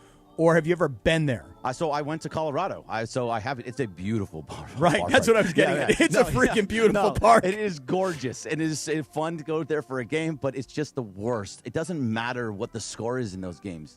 It's never over, and that's really frustrating. Or exciting. Yeah, but it's if you're actually rooting for a team to do well. I don't know. I hate this ballpark. So you think much. that they hit too much? It is brutal to play in. Yeah. But Sorry, Lindsay, go ahead. I was gonna say you think that they hit too much, but most people don't most people say oh man, pitchers' duels are so boring. It depends on the pitchers. There was just one the other day with Yamamoto and McLean, and that was amazing. It was great. Hey, 2 hour and 3 minute night, baseball game. Gardo's almost had a no hitter. Took it up until the ninth. I know. I saw that. That was that kid Messing who pitched against the Dodgers. He pitched really well against the Dodgers in the opening series. Yeah, he just got drafted 3 years ago. Yeah, crazy. You put a message out. You're like, everybody turn on the Gardos game. Yeah. But first you were like, hey, the Gardos have a no-hitter going. And then you were like, oops, never mind. I mean, I didn't want to jinx it. I was trying to take it back. Because I thought what you were saying was, they have a no-hitter going, and now all of a sudden they don't have a no-hitter going. So I actually turned on the Guardians game at your suggestion yesterday, but I wasn't sure what you were, they had a no-hitter or if they screwed the whole thing up. And then I obviously turned it on and saw what was going on. It took until, was it the ninth inning where it was the first hitter of the ninth inning? Mm-hmm. They gave up a hit? Yeah. Well, that had nothing to do with the Dodgers, Bergie. That's all right. It's still baseball. They play the organ there. It's still baseball. So, Roki, how this is going to go is going to be Tyler Glasnow tonight, Emmett Sheehan tomorrow, and then Roki Sasaki. Oh, Roki Sasaki. So this is part of why I was talking about the ballpark too, because Roki Sasaki starting. It's going to be tough on him for a guy that if he's really trying to start attacking the zone, and that's what they need him to do. He can't walk guys as much as he is. So in this ballpark, if he attacks, he's going to get hit, and he's going to get hit hard. So this is one that, if you're a guy that's struggling, like Roki Sasaki, this could really turn your season into a horror show. Not the best ballpark to be playing in if you're struggling at the moment, right? Because these balls are gonna launch out of the infield and probably out of the outfield too. So he's got a 7 ERA. This is a guy who performed well in incredibly high leverage moments out of the bullpen, but as a starter has struggled. The good thing about this, Berg, that I would say is, and I know Bill Plaschke, who I love, is out there saying that stop trying to make Sasaki a starter, put him in the bullpen. I think the challenge with that is he's so young, and they have the beauty of the Dodgers is they have a lot of wiggle room, right? Mm-hmm. So they don't need to overreact to this just yet. I do think they can give him a month or two to see if he can figure it out a little bit and then make a decision. That's exactly right. It's a month, Cappy. Where the next month when Blake Snell comes back, there's going to be decisions that have to be made. There you go. Because that's right. Because if Blake Snell comes back, the automatic thought would be that you can put Sasaki back in the bullpen, and if he continues to struggle, perhaps they make that decision at the time. But you know that Dave and Andrew Friedman, and probably Andrew Friedman more than anybody, because he went to Japan and he got him. Right? They want to see him be a starter, and they're going to give him as much time while they have an offense that can come back from anything, and they've got a very deep starting pitching staff. They're going to keep giving him an opportunity. All right, Bergie, let's do number 3 because we got to read and we got Geeter in a few moments. So the other part was going to be, I had more on Sasaki, but Glasnow is the guy that's going today, and again, another guy in this tough ballpark. He is someone that gives up home runs. He is someone that also kind of has an issue with walking people. So this ballpark is another one that I'm interested to see what Glasnow does today, because he is one of the top pitchers when he's fully on, but there's also moments what he does. We saw in the last one where he was giving up a couple home runs. I'm interested in the pitching staff for this weekend for all three of these guys, because it's going to change what happens when Blake Snell comes back. You could see Sheehan that does if he does really well tomorrow, which he has in the last one, he could stay in the rotation. Robleski, who pitched in really well in his last one, he could stay in the rotation, or it could be Sasaki. Glasnow's not going out of it, but I think this next month is going to show you who is going to be in that 6-man rotation. That's strong, Berg. That was very good, Bergie. Strong. Great job, Bergie. The Blue Review Thank each you. weekday, 6:30 a.m. right here on our YouTube channel at ESPN Los Angeles. We get ready for Geeter. He's going to give us plenty of hope. He's a hope guy, Cappy. I hope so. He's not I a hope fear he's guy. a hope guy. You hope he's hopeful? I hope he's a hope guy. That's right. Absolutely right. Right now, though, at 7:58, let's talk about our friends at VisionWorks. It was interesting yesterday, George, when Tim McMahon was in, and he was saying, yeah, you know what? I haven't had an eye exam in a really long time. And even if you think your vision is perfect, you really ought to go get an eye exam at VisionWorks. Your eye doctor is not there just to check your sight, okay? There's a lot more to an exam because it's about the health of your eyes. You don't want to have glaucoma or diabetes or hypertension, but if you get an annual eye exam, you may catch early signs of it. But then, Linz, once you get that eye exam, now it's time to hit the showroom floor and let's pick out some new goggles. Yeah, pick out some new frames in that showroom because they make it simple at VisionWorks. Simple shopping because they organize the frames by shape and by price so you know exactly what you're getting. Or you can also go on their website, visionworks.com, and you can check out all of their frames there, in addition to using visionworks.com to find the nearest location and even check to see if they take your insurance. Right, Christopher? I'm looking at the iPad feed in front of me, Uh-oh. and all I see is just Lindsay's monitor. Yeah. It's like the giant Apple screen. Well, that's because I hide behind it, you know? That was You do amazing. hide behind it. I'm like Wilson in Home Improvement. Oh, where I that's a deep pull, Wilson. Yeah, I just in have Home my head Improvement. that. I'm just going to move it again, Carlo. No, I just thought it was funny. 8 o'clock, by the way, straight up at KSPN Los Angeles, a Good Karma Brands radio station. Meanwhile, yes, go see our friends at VisionWorks. They got the BOGO. 2 pairs, 1 easy decision. Buy one, get one free at VisionWorks. Everybody's been there. The Italian Stallion, my uncle. My parents went there a couple weekends ago. They got new glasses. They got down in the eye exam room. It's okay.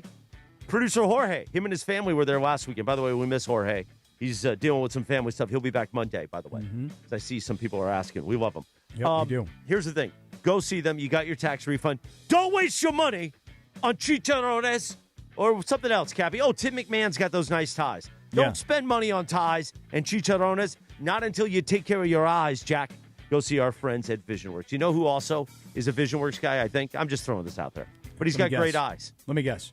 Go ahead. Is it Geeter? Chris McGee. Yeah. Did you see that video he sent us yesterday with did. Trudell? Oh, I watched that thing on repeat last night like 15 times. And then I looked at Stephanie. I said, all right, let's go. Oh, you're not going to give me a laugh? Let's go where? You know what I'm saying. Oh, it was time. Really? Even after a Yacht Crew show. I guess Yacht Crew gets you fired up. Well, everything gets me fired up, including, I was going to say you, but after this way. Anyway, the Sedano and Kap Morning Show. Chris McGee, Geeter, gives us hope and fear. No, just hope, hopefully. 3 minutes from right now on ESPN LA.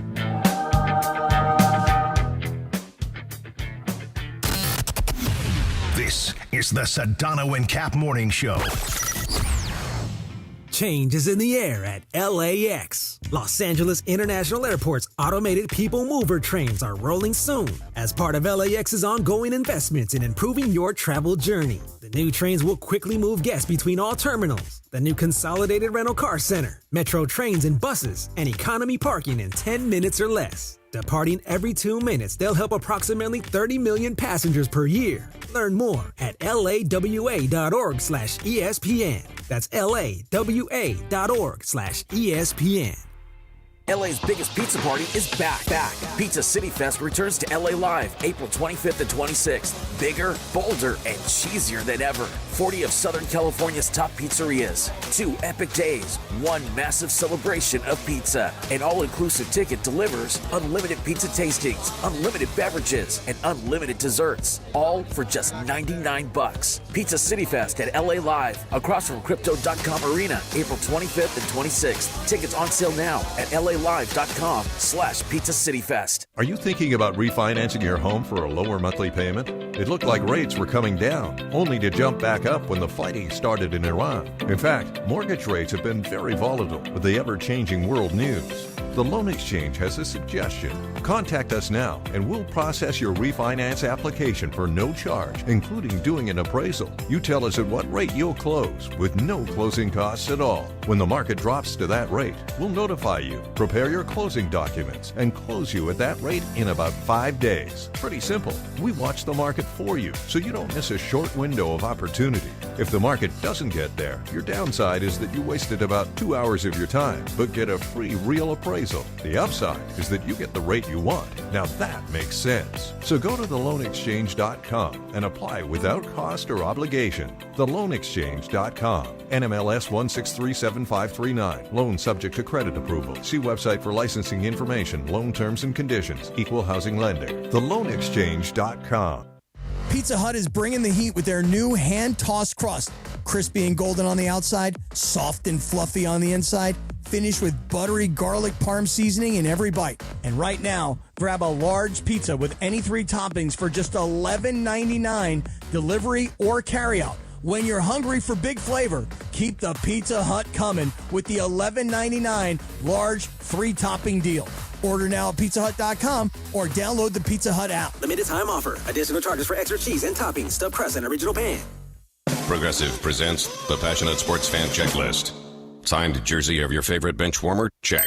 14 bobbleheads that look nothing like the players they're emulating? Check. Twin TVs so you can watch the game on 2 different networks simultaneously? Check. Life-size wall sticker of your favorite player that routinely freaks you out at night? Check. A second life-size wall sticker so after the first one freaks you out, you see the second and you're like, oh right, the wall stickers. Check and mate. Bundle your renters and auto insurance with Progressive and save on protection for the things on your checklist. Get a quote at Progressive.com. Progressive Casualty Insurance Company affiliates and third-party insurers not available in all states or situations covered subject to policy terms. Evan Cohen here. In life, as in sports, the pros make it look easy. That's why pro golfers like Jason Day, Ben Griffin, and Patton Kazire trust the pros in lawn care. True Green. They have the experience and expertise to give you a lawn worthy of the PGA Tour. And since True Green does the work for you, you get more free time, or more tee times. So stop stressing over your lawn and start loving it. Sign up now at TrueGreen.com because nobody makes it easier to get a golf course quality lawn than True Green, the official lawn care treatment provider of the PGA Tour. It's time for Stronger Starts on the Sedano and Kap Morning Show. Presented by First 5 California. First 5 California.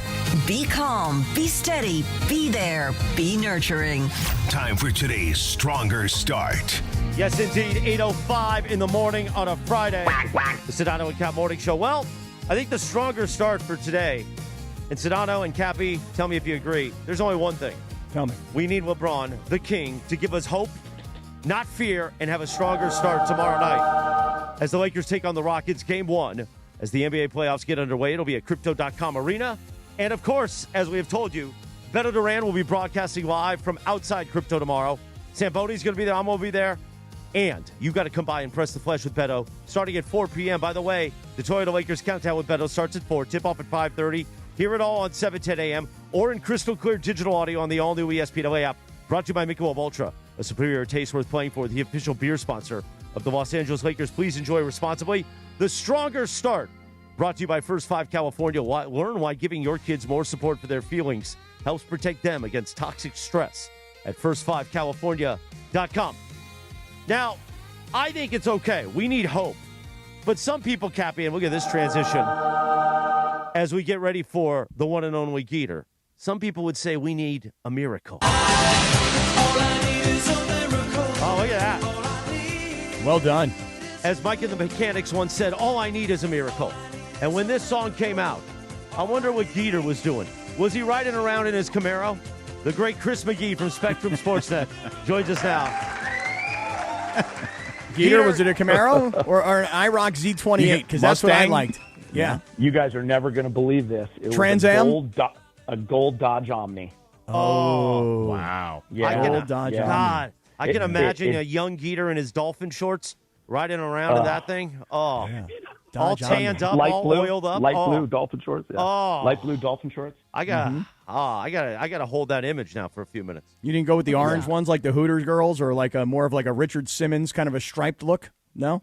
No. We went a little navy, maybe a little navy. We had the brown ones at Crespi High School out there in the valley, and that car died my freshman year of college on Zell's Avenue. Never forget it in the pouring rain. One night coming back from volleyball practice, and the Omni just it had its last last breath. Yeah, what'd you do? Yeah, just basically panicked, called Pops. A few days later, I had a white Toyota Tercel.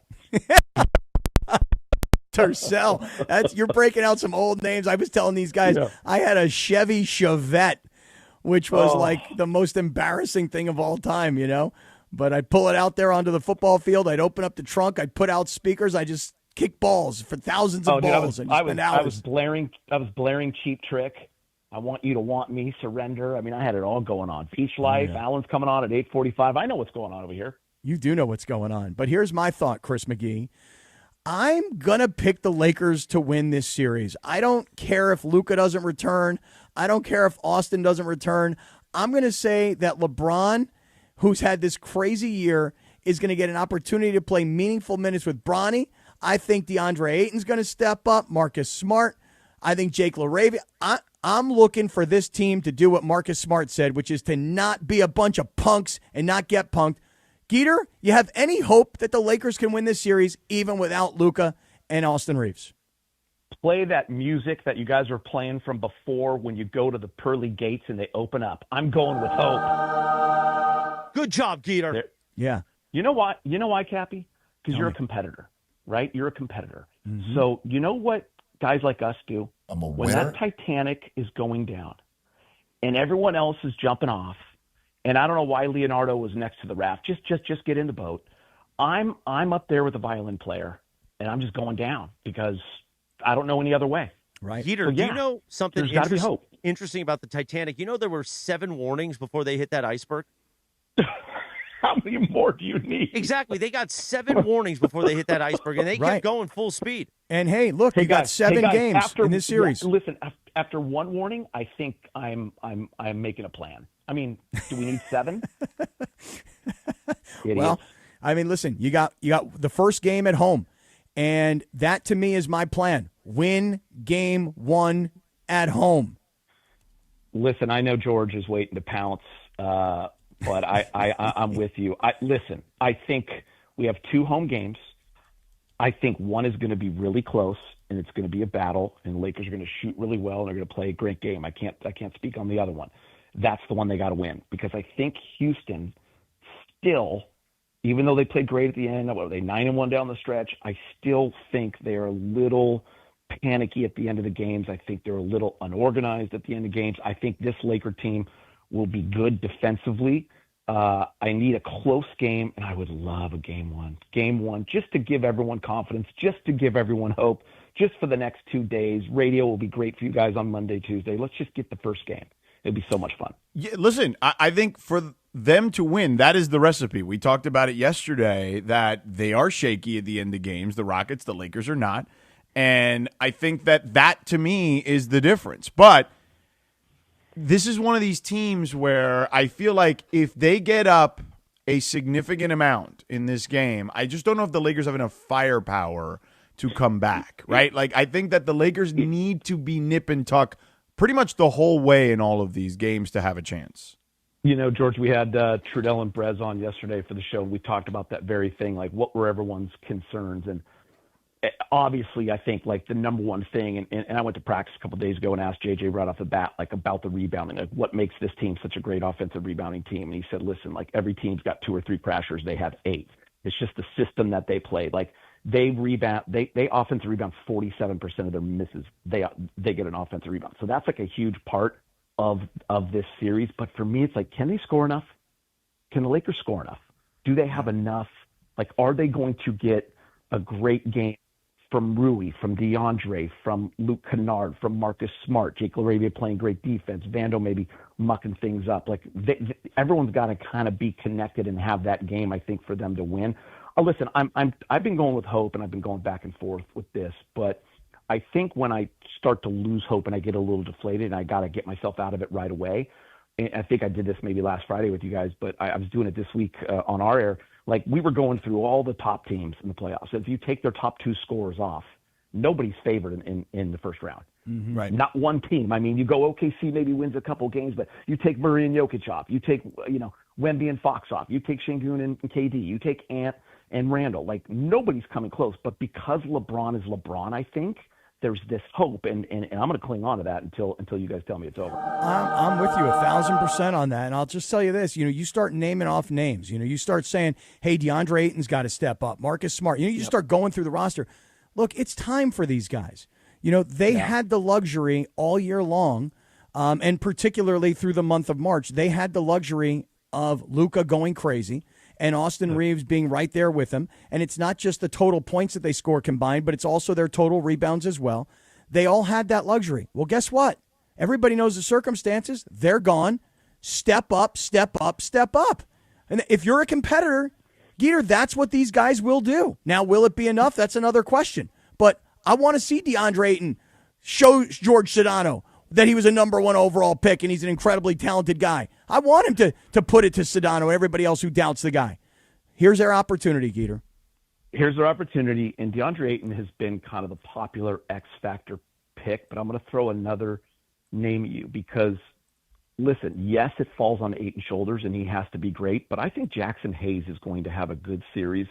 Remember the struggles he had last year in that Minnesota series, and I always felt really badly for him because I thought like he stepped into a huge role when AD got traded, and I thought he thrived, and he was connecting with Luka and AR, and then he gets in early foul trouble in his first ever playoff series. He gets played off the floor. He doesn't even sniff the game at the end of the series. Like, that was a real hard thing for him. He bulked up. He's had a great year. Like, DeAndre doesn't have to do it all by himself. Listen, he's got to be great, but Jackson Hayes is going to produce as well. I think he's going to give some big minutes off the bench for sure. But yeah, man, listen, like, all these guys, like, this is your opportunity, right? Like, I don't think anyone's picked them in the national media. They're huge underdogs. So, like, there's that pressure's off of you there. I mean, you even get a game, one of those first two, and I think all of a sudden maybe narratives change and people start to believe in it. It becomes a much more fun story. So, I mean, why not go out and get it, right? Like, they could beat the Rockets in a game, but of course they can. It's just, can they put it together 4 times? Geeter, I love you. 8:15. We're going to continue with you in about 60 seconds. But first, Sedano and Kap, let's talk about my other love. He's got beautiful skin just like Geeter, the great Jacob Emrani. It's Friday here in L.A. Everyone's trying to squeeze in work, school, pickup, maybe a quick stop at the store before the weekend starts. And commercial vehicle accidents, Cappy, happen all the time out here. Work vans, service trucks, delivery vehicles, you name it. And if you get hit by a commercial vehicle, all you got to do is call Jacob Emrani. Yeah, these cases can involve company policies, bigger insurance, and a lot of times people trying to avoid responsibility. See, this is where Jacob's team comes into it. They're going to give you a free consultation with a no-obligation case review, and you do not, this is really important, you do not pay any fees unless they win. So if you're dealing with injuries and a car that can't even be driven, do not handle this alone. Yeah, you call Jacob at 800-345-6789. That's 800-345-6789. Or go to calljacob.com. Jacob Emrani, call Jacob. And Cappy, this weekend, he's got something going on. Yeah, don't miss the Call Jacob team at the Iron Goddess All-Star Showcase at the Pike Outlets. It's tomorrow, Saturday, and Sunday, April 18th and 19th. A weekend of cruisers, 3-wheelers, and sports bikes. So come on out and enjoy custom. Jacob is bringing out that hog, Cappy. Oh, you know he is. Come on out and enjoy motorcycles, vendors, live music, and so much more. Be there this weekend, the Iron Goddess All-Star Showcase at the Pike Outlets. Thank you, Cappy. 8:17. Geeter, did you know Jacob loves hogs? He loves bikes. Absolutely loves hogs. And I appreciate that. That's going to be a drop forever. Absolutely loves hogs. What's that guy's deal? I appreciate Absolutely that about loves him. hogs. Yeah. Geeter, I'm with you. Just going back to this notion of being competitive. Look, on paper, when you take your 2 top scorers off the court, why would anybody give them a chance? You said it yourself. I mean, if you took the top 2 scorers off Oklahoma City, off Denver, off any team, doesn't matter. Detroit, who would pick them to win? Nobody. So 12 ESPN reporters were asked who they were picking, and all 12 picked Houston. That is like fuel for my fire. That immediately makes me pick the Lakers. Immediately. Listen, I actually love that. I think JJ was pretty smart this week. And it was interesting because when the season ended, JJ talked about how he's hoping, not hoping, but he expects to prepare the team differently than a year ago. And I think that's what I've always loved about JJ. Like, he's accountable, he reflects, he shares it with you in a way that you can understand. And I love that about him. From the jump on Tuesday, he says to McMenamin and all of us, like, yeah, these guys are out indefinitely. Like, don't even put it out there that they might be back. I mean, let us have the hope. Let us talk about it. Let us, like, jump on every single report that comes out. But he's like, this is who we're rolling with. Like, let's go. This is our team. This is how we're going to play. We've just seen it for the last 3 games. And I think a big thing for me, guys, what I want to see on Saturday is, I've been kind of waiting for this, is like, listen, we saw them against a Warriors team that, didn't have Steph and a couple of guys. We saw them against a Phoenix team that was, played hard for half that game. And then the Jazz, who are tanking. I want to see what they look like against a top-level team. And if it looks good, then the belief even goes up more. Right. Well, I mean, listen, you guys tell me. I'll defer to you, Geeter, and to you, George, as well. I mean, we saw what the Lakers' defensive game plan looked like specifically against Durant in that back-to-back series down in Houston. But without Luka and without Austin Reeves, can they run that same defense? Can they create this frustration for KD? Because that, to me, that's part of it is if you can get into his head and frustrate him, all of a sudden he kind of gets down and he can bring a team down with him. On the other hand, if he's high and he's up, he can lift a whole team. So what do you guys think? Without these two guys, can they play a similar style of defense? I mean, George, I think you probably watched Houston a lot more than I did, but that showed me something, that little 2-game set. I mean, I saw the panic. I saw an organization. I missed Van Fleet, how much they missed him. Like, to me, that's when I walked away from that little 2-game set thinking, if the Lakers play these guys in a playoff, they got a real shot to win that series. I actually think they'd be favored.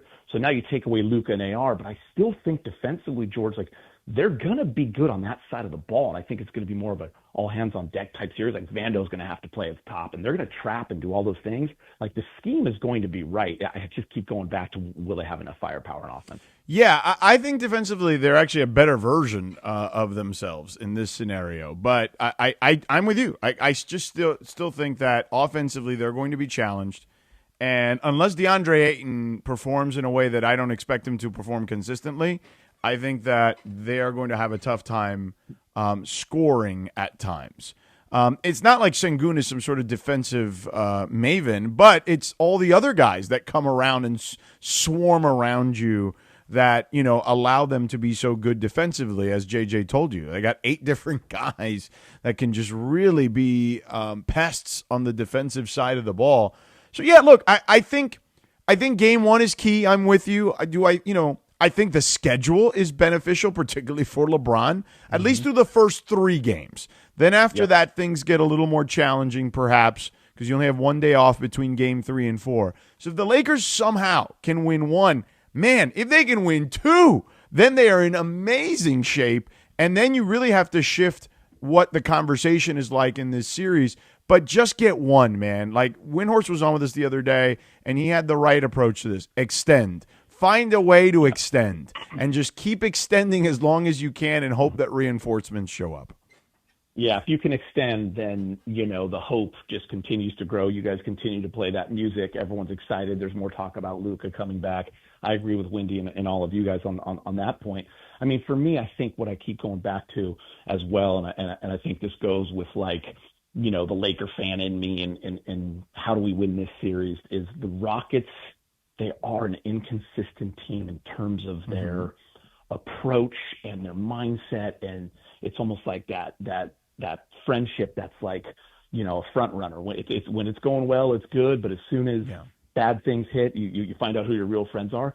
To me, they're just that kind of a team. Like, if they're winning, oh man, it cures everything, and they're going to be great, and those young guys are going to be flying around, and KD's going to be the man. But if it doesn't go well, and you can get in their head a little bit, then you can see some cracks, because they're a good team, man. They're athletic, they're top 10 offensive defense. What happened let's not underrate them. They're good. But they got I worry a little bit of that with the Lakers too, though. Not to the extent I worry with that about the Rockets. And I would even say, even at full strength, I would worry about that a little bit, because as I love Austin Reeves, but he has had some clunkers in the playoffs. And we know that even some of the best players, when they have that starts to get in your head a little bit. there's all the stuff about Ayton. You're just relying on a lot of things to go right, even at full strength, let alone now where they're depleted. Let me ask you guys this. It's funny because usually, like in a playoff series, we talk about both games, right? Like you don't get too high or low off that first one because there could be a blowout, right? Like, Memorial Day Massacre, if you go back to the famous one in 85, like we see it all the time. And then all of a sudden it's a completely different game too. And now we're tied at 1-1. But for some reason, I think we're all putting a lot on game one because we just need to see what it looks like. It's different than like, game one, let's not overreact. I think there's going to be a lot of reaction for you guys on Monday, Tuesday. I do too, but here's why though, Geeter. I think because game one is, hey, you've had time off. Everybody should be fresh. We already know the 2 stars are out, but everybody else should be fresh, rested. By the way, they got some good wins down the stretch.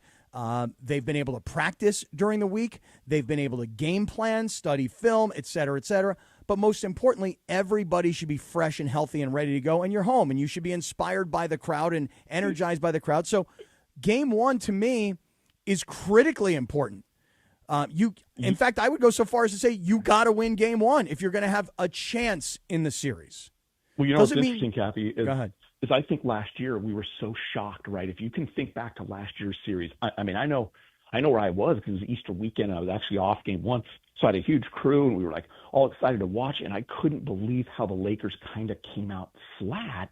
And Minnesota looked like this was their time. They had been waiting. They were so confident. And JJ talked about that after the Jazz game. He's like, we did not approach that week correctly, and that will change. So you're right, man. Game one does matter, and it's a feel and a look that you want to see. Hey, Geeter, I've been telling George, I kind of think this JJ comment about they're out indefinitely is a little bit of gamesmanship.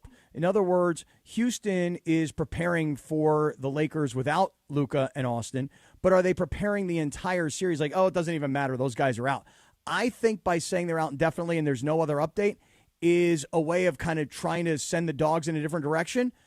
But I'm not going to give out hope that one or both might return for this series should it get to game 5, 6, 7.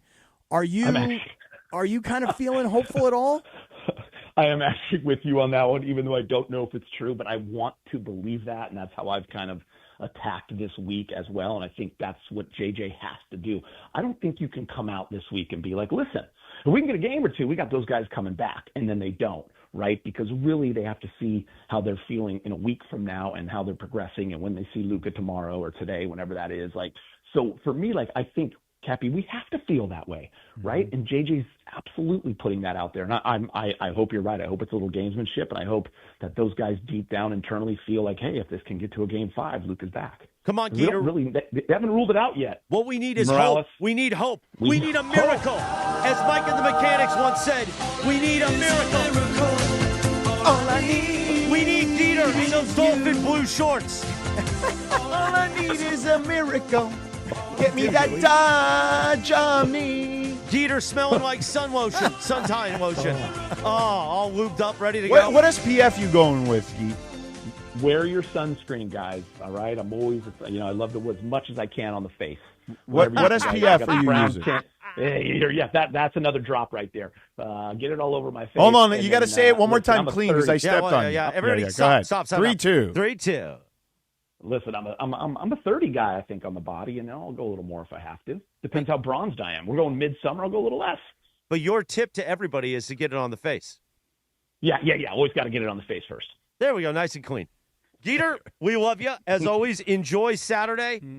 Hope. We love you, buddy. We'll talk to you next week. Hey, guys, give my boy Alan some love. Alan Beach Sliwa? Life. Oh, no, Beach Life, bro. Okay. I mean, Sliwa, too, if we want. Yeah. Sliwa likes it on the Beach face, Life the legend. sunscreen. Yeah. All right, have a I great think he does Love 50, you. though. And on the head, he's got got that bald head. Nice and shiny. Yeah. Oh, we love Geeter so much. 8:27 in the morning. The Sedano and Kap Morning Show on a Friday. Alan from Beach Life Festival. What's his name? Alan Sanford, the owner of Beach What's Life his Festival. name? Hey, I ain't getting tickets for this. I ain't insulting Well, anybody. we invited you. You don't I want ain't to come. going. You don't want to come. I told you when my Sundays are. Yeah, Otis the Bunny. By the way, the portrait came in.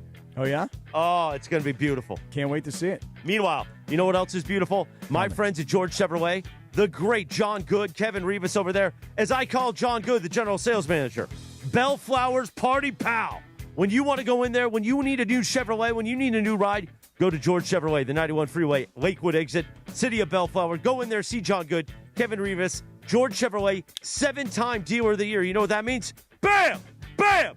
Bam! Bam! Bam! I'm not done. Bam! Bam! When you win 7 BAMs, that means you know something about cars. Whether you need the Silverado, the Tahoe, the Suburban, an EV, or you're like Cappy, and you need that Corvette. You want to feel powerful under that Corvette and go vroom, vroom. Go see George Chevrolet. Bellflower, 91 Freeway at Lakewood. Big supporters of the community. They sponsor football, high school football, St. John Bosco's. They sponsor our Mandy's. They're all about taking care of Southern California, the East Side, Bellflower, the West Side, the South Bay. Go see George Chevrolet in the city of Bellflower. Say hi to John Good and Kevin Rivas. Cappy? Yep. Bam! I just wanted to do one more. Yeah. It is a Beachwide Festival Friday when we return. I don't know what Sedano wants to do. Lakers, Dodgers? I don't know. Do something. Oh, wait. What do we... Wait, when's the beach life? Is that... 8:40. Oh, I see. Oh, why don't we do a little NFL draft? Let's do a little NFL draft in 3 minutes from right now on the Sedano and Kap Morning Show on ESPN LA.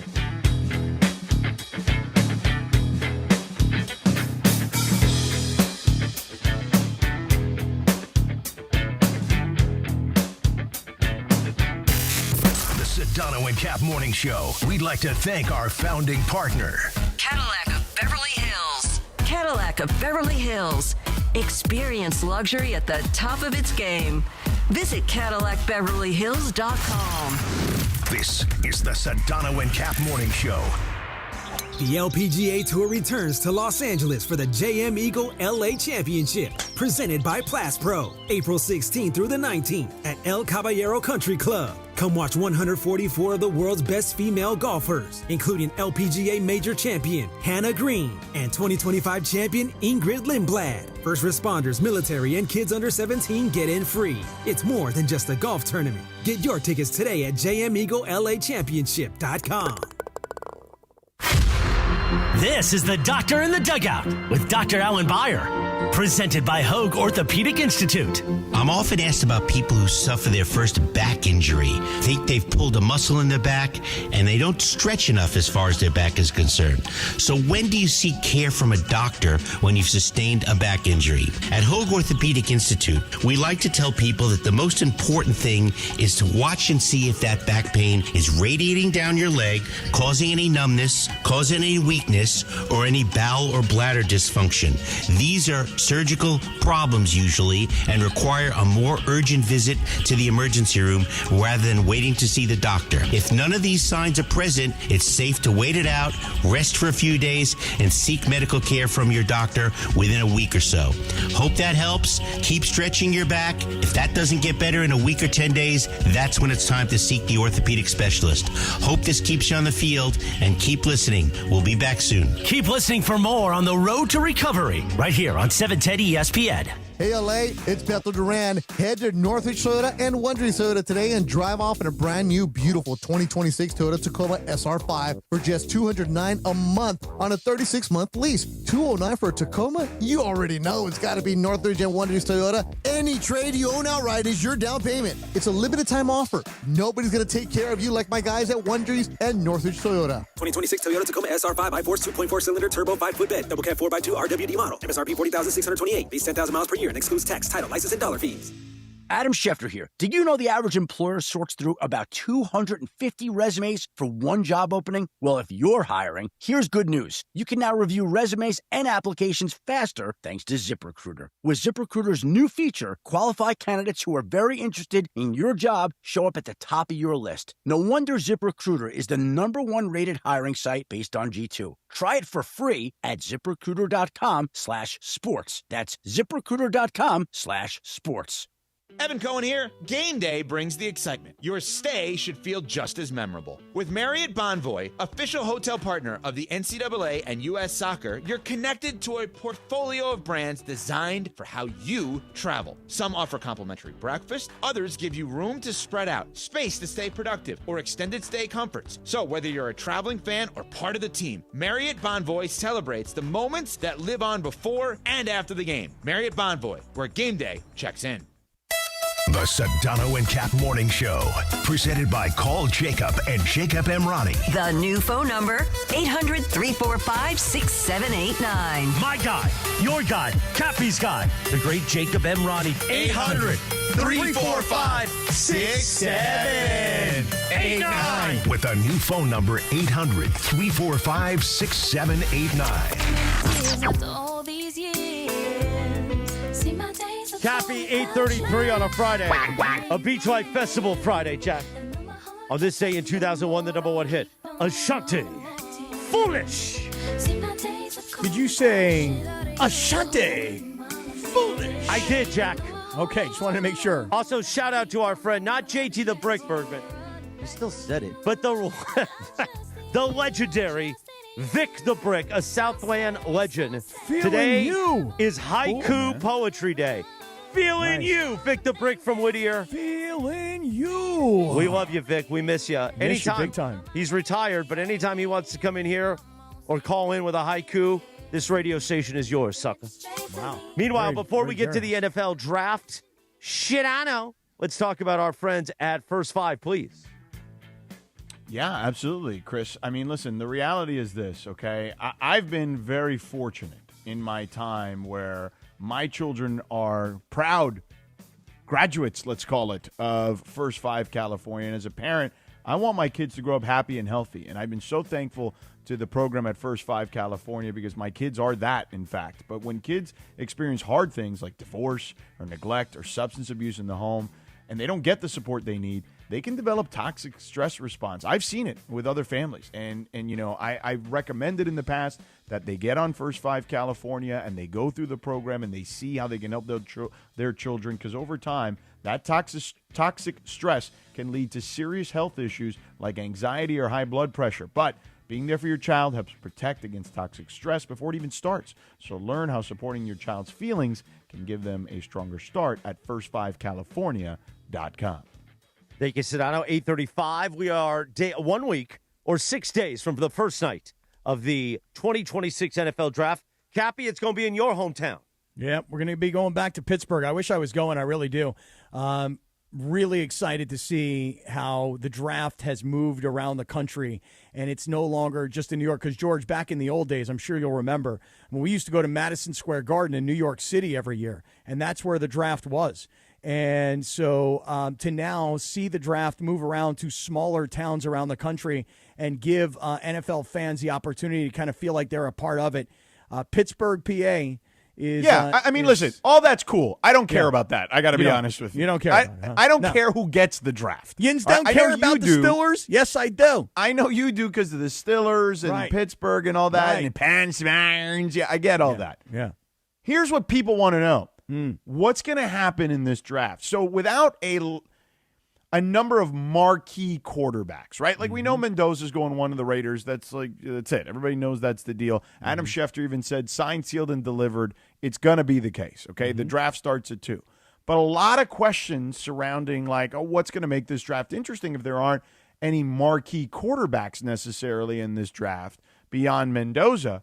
Well, apparently, you talk to a lot of these insiders, they're talking to GMs. They think there could be a ton of movement in this draft this season. So that's how the intrigue is going to be high. 3 teams that are potentially being tabbed as teams that can make some moves in the first round of the NFL draft. The Cowboys, who we always link to everything, basically. The Jaguars, who don't have a first-round pick but do have 11 picks. And the L.A. Rams. A lot of chatter about the Rams moving up or down and around in the first round.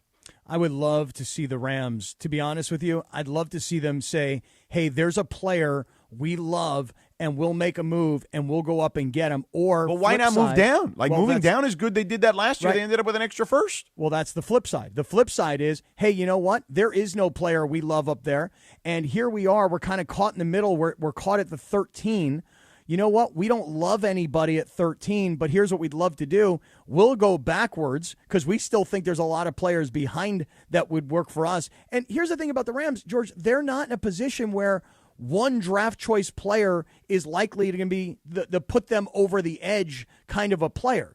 Now, we talked yesterday about Mekhi Lemon, and could the USC wide receiver be there at 13? And if he is, would the Rams want to take him? And the reason that the Rams, you might be driving around right now going, why the hell would the Rams want to take a wide receiver? Because you don't know what the future is of a guy in Devontae Adams, who's now 34 years old, who they did talk about in this offseason as possibly moving. At least at one point, there was some chatter around A.J. Brown. And then also with Puka Nacua and his offseason off-the-field struggles, are you going to invest a lot of money into Puka Nacua eventually, or might you want to potentially draft a replacement? For one or both, really. I would love to see the Rams move back and go find something and keep adding draft pieces because, honestly, they could have won the Super Bowl last year. With almost the same roster coming back this year. There are a couple of changes here and there, but they were this close to and when I say winning the Super Bowl, I think we would all agree. Had the Rams gotten past the Seahawks, they would have annihilated the New England Patriots. Obliterated, for sure. Total Right. destruction. Yes. So even though they didn't make it to the Super Bowl, I think we would all agree they were this close. I'm holding up my hand, George. It's about an inch away between my index finger and my thumb. They were about an inch away from winning the Super Bowl. So there's not a player, I don't think, that's going to be like an instant, immediate impact. This is the difference between us last year and this year, and this is why we're going to win the Super Bowl because of this kid in his rookie year. So move up if there's a player you love. Move down if there's players way back in the draft and you don't need to use the 13th pick and accumulate more. I would love to see the Rams do that. You know, also, Lindsay's Cleveland Browns are kind of rumored to be involved in some trades here in the first round. I don't care. Oh, giving up on your Browns. Just giving up? I mean, I've been giving up a long time ago. I'm apathetic right now. You can't give up. I'm apathetic right now. That's all. Until they show me that they're worth my time, then we'll talk. Apathetic.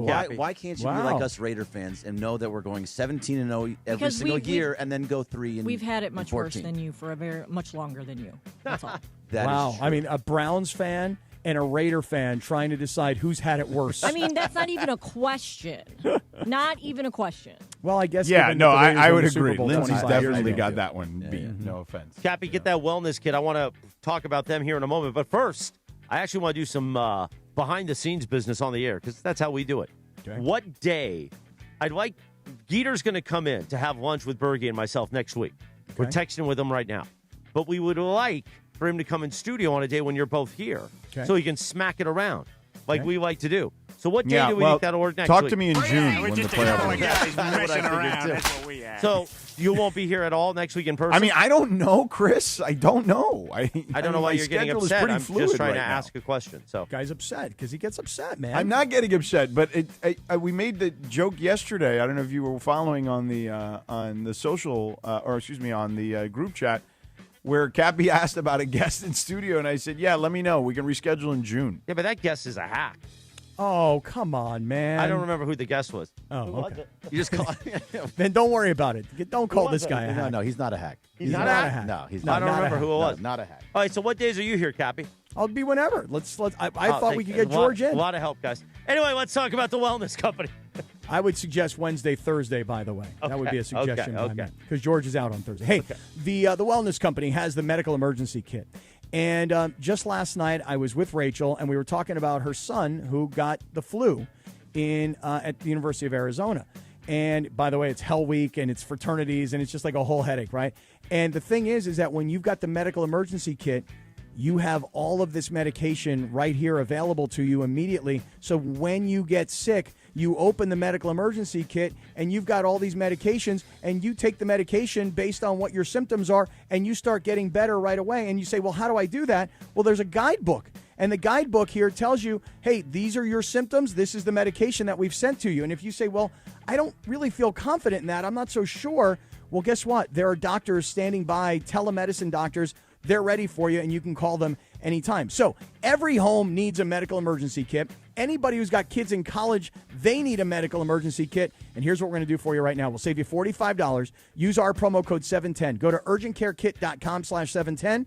urgentcarekit.com/710. Use the promo code 710. You're saving $45. You need your medical emergency kit, and you need it today. Thank you, Cappy. Well, the moment has arrived.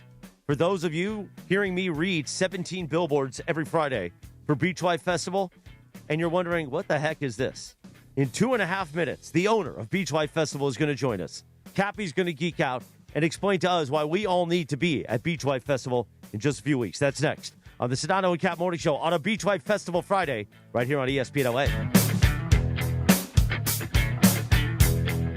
The Sedano and Kap Morning Show. Hello, I'm Allie McGraw for People for the Ethical Treatment of Animals. Our animal companions rely on us, especially during wildfire season, when disaster can strike with almost no warning. If wildfires force you to evacuate your home, do not leave your animals behind. Animals left to fend for themselves often burn to death or die from smoke inhalation. If you must leave your home, take your animals with you. For more information, visit PETA.org. Change is in the air at LAX. Los Angeles International Airport's automated people mover trains are rolling soon as part of LAX's ongoing investments in improving your travel journey. The new trains will quickly move guests between all terminals, the new consolidated rental car center, metro trains and buses, and economy parking in 10 minutes or less. Departing every 2 minutes, they'll help approximately 30 million passengers per year. Learn more at lawa.org/ESPN. That's lawa.org/ESPN. What's going on? It's Chris Morales. Here in Los Angeles, our water is filled with chemicals and chlorine. That's why I got a LifeSource whole house water system. LifeSource cleans and conditions water from every tap. Healthier water made easy. No salt, no regular maintenance, and no more harsh, skin-irritating city water. Ugh. Upgrade your water and your life with LifeSource. I did, and I'll never go back. For April, ask for the ESPN LA special. Get $500 off and free installation for new customers. Call 800-WATER-99 or visit LifeSourceWater.com. LifeSource Water, it's not just better, it's essential. My name is Christine, and I'm a widow. My husband, Ryan, was a healthy 34-year-old, and 3 months later, he was gone. Thankfully, he had life insurance. Ethos made it so easy. You can get a quote in seconds, apply in minutes, and get same-day coverage. 100% online, no medical exam. Life insurance didn't take away the loss, but it did give us the space to just grieve. Get your free quote at ethos.com/game. ethos.com/game. Paid spokesperson. Time spent on application may vary. Online health questions required. Smalls here. What if you could enjoy the flavor of a cocktail without the alcohol? Meet RK Zero Proof, a pioneer in the alcohol-free spirits category that delivers bold taste and a warming sensation, but with zero alcohol, zero sugar, zero carbs, and zero calories. So you can celebrate with friends, unwind after a long day, and wake up tomorrow feeling great. It's all the ritual of a drink without the regret. Discover RK at rkbeverages.com. That's ARKAY beverages.com. RK, the spirit without the alcohol. This is the Sedano and Kap Morning Show.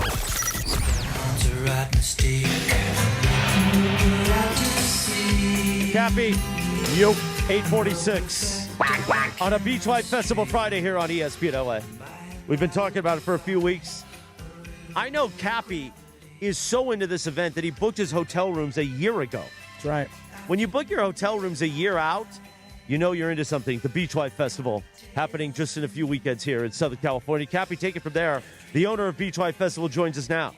Alan Sanford is the owner of Beach Life. And, George, what happened is a year ago I went on Friday, and then I had to do something on Saturday, and I had to leave. But Rachel's like, no, we're not leaving. And then once Sugar Ray took the stage, I was like, you know what? She's right. We shouldn't leave. And so then we booked hotel rooms a year in advance. Alan, good morning, man. Welcome to Sedano and Kap, and looking forward to what's going to happen here on May 1st through the 3rd. I'm sure you're pretty busy. What's going on in the preparation for Beach Life right now? Yeah, good morning, guys. Thanks for having me on. I'm standing over a beautiful Pacific Ocean watching hundreds of pieces of equipment and about 20 semis roll in, and we're starting to build the city. Yeah. And Alan, just go back for me and George and everybody who's tuning in. How long has Beach Life been going? This is going to be my 4th Beach Life. But once I got to it the first time, I was like, this is unbelievable because you got the beach right there in Redondo. You got the town. The hotels are real easy. Just go back to the origin of this festival. Yeah, so I'm born and raised in LA. I've been going to the Hollywood Bowl since I was a kid, and I kind of reached a breaking point. Maybe 2016, I went up to see a Paul Simon show. I was 2.5 hours in the car, got there. I'm sitting holding a glass of wine, and I'm upset, and I kind of realized there's no reason to be doing this if I can't get away from the world for a little bit. So decided to do the music down here. Talked to a few people, surfed with the chief of police, cut kind of a deal, and we started in 2019 with Willie Nelson and Brian Wilson and some legends, and lifted off from then. Ever since then, it's been going strong. Even a few years, we've done it twice. Who is the artist that you were like, hey, we're going to try to get this person. It's going to be a shot in the dark. We don't know if they'll do it. And then you ended up getting them, and you were like, man, I can't believe we got that person. Well, it's surreal. I made a list back in 2018 of the artists I wanted, like, maybe 50, 60 names. And every year we look at that list, and this year we'd crossed off almost every name on that list. So, I mean, look, every time you get an artist like Willie Nelson or James Taylor this year, legendary, Duran Duran, that was the first record my older brother guarded in his room, and I used to steal, go in there and put the record on the record player in the early 80s. And then this year with Chainsmokers, it's brand new bands, right? We're just kind of opening it all up. So I think every band is fantastic. One of my favorites this year, Buena Vista Social Club, is going to be a game stopper for me on Sunday. So do this for us, Alan. Everybody hears you go, well, yeah, you were at the Hollywood Bowl and you're thinking, well, I should do this down in my town. But you don't just automatically snap your finger and become the owner of a music festival, especially when you're a former college baseball player turned restaurateur. Could you kind of just give us a little bit more about how you kind of did it, though? Sure. Well, being a baseball player, you learn the worst thing you can do is strike out. And you only got to hit 3 out of 10 to be an all-star. So that's some early philosophy for me. I just started taking swings in the restaurant business. And, I've been in logistics, owned music venues, and this just seemed like a logical next step. I produced a bunch of summer concerts in Hermosa Beach for a while, and I also was in the live business. So I would watch festivals. I would go to festivals and kind of, I would say I'm a good student. I'm good at watching things, and then, if there's one thing I know well, it's living the beach life and surfing and skating and doing all the fun stuff that we were brought up in our culture to do. So you might think it's hard, and yeah, it's difficult. It's logistical. There's probably 1,100 people working that need to work in sequence, but I think we've got it down to a science now. Yeah, and last year, I'll tell you, man, me and John Ireland and our respective ladies, we went last year, and we saw on Friday night, we saw Lenny Kravitz, and he tore that place to shreds. And even before that, we saw Train, and I said to my girlfriend, I don't think I know much Train, but then it was like one of those deals where I knew every song. And then the next day, Sugar Ray on Saturday in the afternoon was amazing. He'll come back and do that, but I just got to direct you to Sunday, though, because I love James Taylor. I've never seen James Taylor ever in person. I've never really I don't think I've seen Sheryl Crow ever once. So I think Sunday, you guys have just done it so right. I mean, get everybody hyped with Chainsmokers and Duran Duran on Friday. Keep the party going with the Offspring and Slightly Stupid, Joan Jett, Ben Harper on Saturday. And then, Alan, talk to us about Sunday, because you have picked the perfect bands to finish off the weekend and to finish off a festival with James Taylor.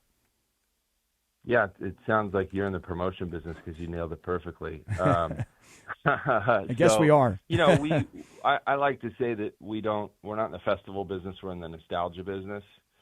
And, putting your arm around a friend or a loved one or even a son or a daughter or a grandfather and enjoying music together in the sun near the beach would rank as one of the best things I can do in life, one of the best ways to spend my time. So when we're trying to book the bands, we always think of that, and we always think of, what's the soundtrack to that? And Sheryl and James are two of the kind of epitome soundtracks of nostalgia and love and togetherness. You also got My Morning Jacket, who funny enough, was our headliner 2 years ago when we were canceled for high winds, that crazy event that occurred.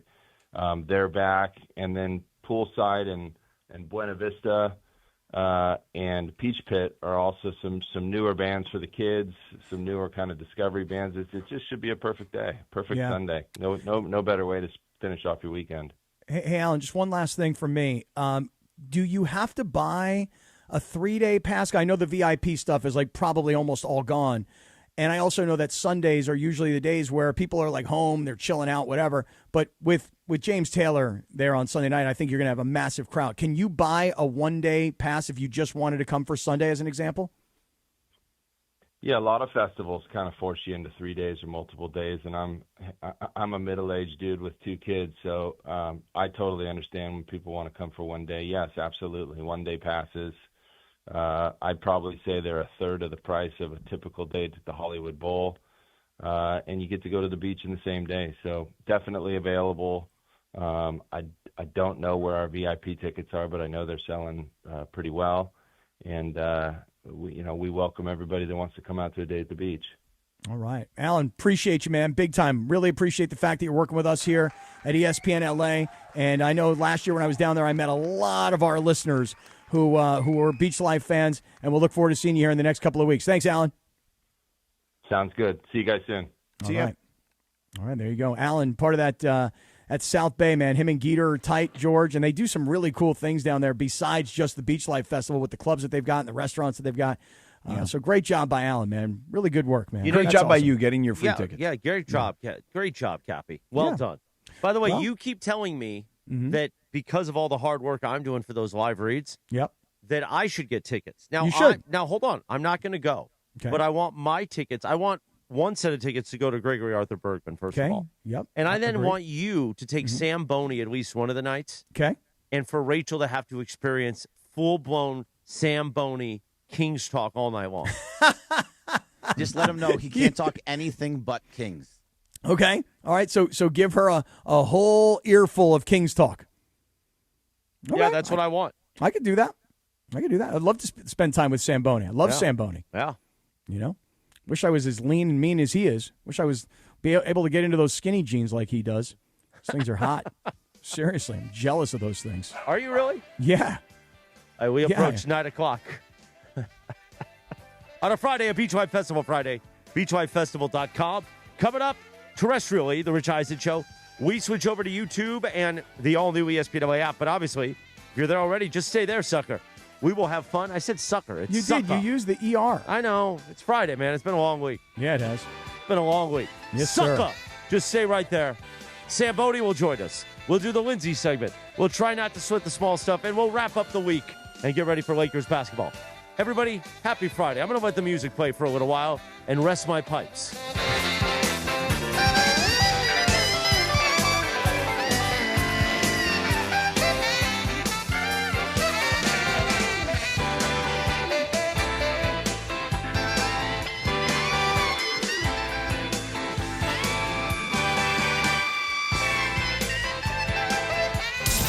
Purple and gold playoff energy. The playoffs are here, and it starts with Game 1. All eyes on LeBron James, ready to carry the load on the biggest stage. Fall away 17-footer good again. LeBron has dialed back the clock. Standing in the way, Kevin Durant and the Rockets, hungry to steal Game 1. Pregame starts tomorrow at 4 p.m. The Lakers postseason push happens right here on 710 ESPN and the ESPN LA app. Hey guys, it's Lindsay, and as someone who doesn't have time to overthink shopping, I love how simple my VisionWorks store in Santa Ana made it for me. The frames are organized by shape and price, and there was a great variety of frames to choose from. No matter what style you're looking for, VisionWorks has it. Scheduling my eye exam, though, that was easy with evening and weekend appointments at all locations. And here's the best part. The friendly and knowledgeable VisionWorks teammates are insurance experts, and they'll help you maximize your options whether you have insurance or not. If you want or need glasses without the hassle, VisionWorks makes it simple. Hey, it's Chris Morales. When it comes to cancer, early detection saves lives. Our friends at Providence remind you that many cancers start with no symptoms, but catching them early can lead to more treatment options and better outcomes. Providence brings together the best minds in cancer care, keeping you in the game with trusted, compassionate support. Take control of your health. Learn more at providence.org/cancer. Providence.org/cancer. Providence, caring with compassion in Southern California. It's NBA and NHL playoff season, and there is no better place to catch the action than Cosm. Hey, it's Mace here, and you got to get into the Cosm Dome and experience every slam dunk, every goal on Cosm's massive, immersive display, and it's so real, you'll feel like you're courtside or right on the glass. Or head to the hall and catch every game on their wall-to-wall LED screens. Great food, amazing drinks, cocktails. Cosm has got it all. No better place to experience the playoffs than Cosm. For game listings and tickets, visit Cosm.com. I'll see you at Cosm. The Loan Exchange is proud to introduce the Free Closer, a jumbo 30-year fixed loan up to $3 million. With no closing costs, you could save around $40,000 in fees like points and appraisals that many lenders charge on a $2 million loan. Today's 30-year Free Closer rate is 5.875% rate and APR. That makes refinancing simple. The only question is whether it lowers your payment without increasing your balance. And if rates drop again, you can do it again and save even more. Today's 30-year Free Closer rate is 5.875% rate and APR. If your mortgage rate is over 6%, it's a total no-brainer.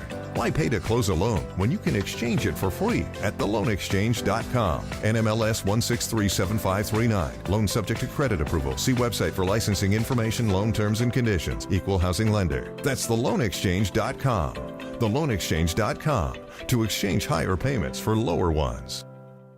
Harry Douglas here. Game day brings the excitement. Your stay should feel just as memorable. With Marriott Bonvoy, official hotel partner of the NCAA and U.S. Soccer, you're connected to a portfolio of brands designed for how you travel. Some offer complimentary breakfast, others give you room to spread out, space to stay productive, or extended stay comforts. So whether you're a traveling fan or part of the team, Marriott Bonvoy celebrates the moments that live on before and after the game. Marriott Bonvoy, where game day checks in. Harry Douglas here to tell you about Confetti Craze 5-Hour Energy. It tastes just like the best birthday cake ever. Vanilla, buttery, frosting vibes. It's basically a party in a bottle. Confetti Craze makes it easy to turn any day into a party with its delicious birthday cake flavor and big birthday energy. And here's the best part. All cake, no sugar. I bring these tiny bottles everywhere to cakeify my day with tasty caffeine boosts. The Funfetti flavor is back on 5hourenergy.com or on Amazon. Crack open a Confetti Craze 5-Hour Energy shot today. The home of Rams football, and now the home of The Rich Eisen Show. Weekdays 9 a.m. to noon, KSPN Los Angeles, a Good Karma Brands radio station. Previously on the Sedano and Kap morning show. It's Friday, you ain't got no job, and you ain't got shit to do.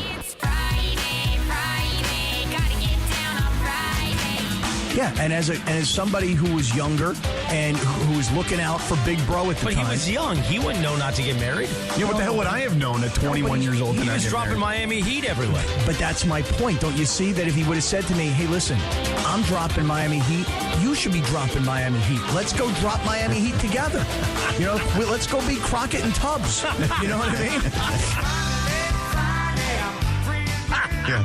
Turns out there's a Walmart right in my own neighborhood. Wow. They got it all. Yeah, it's like a grocery store, too. I was able to buy a sex toy in a Walmart.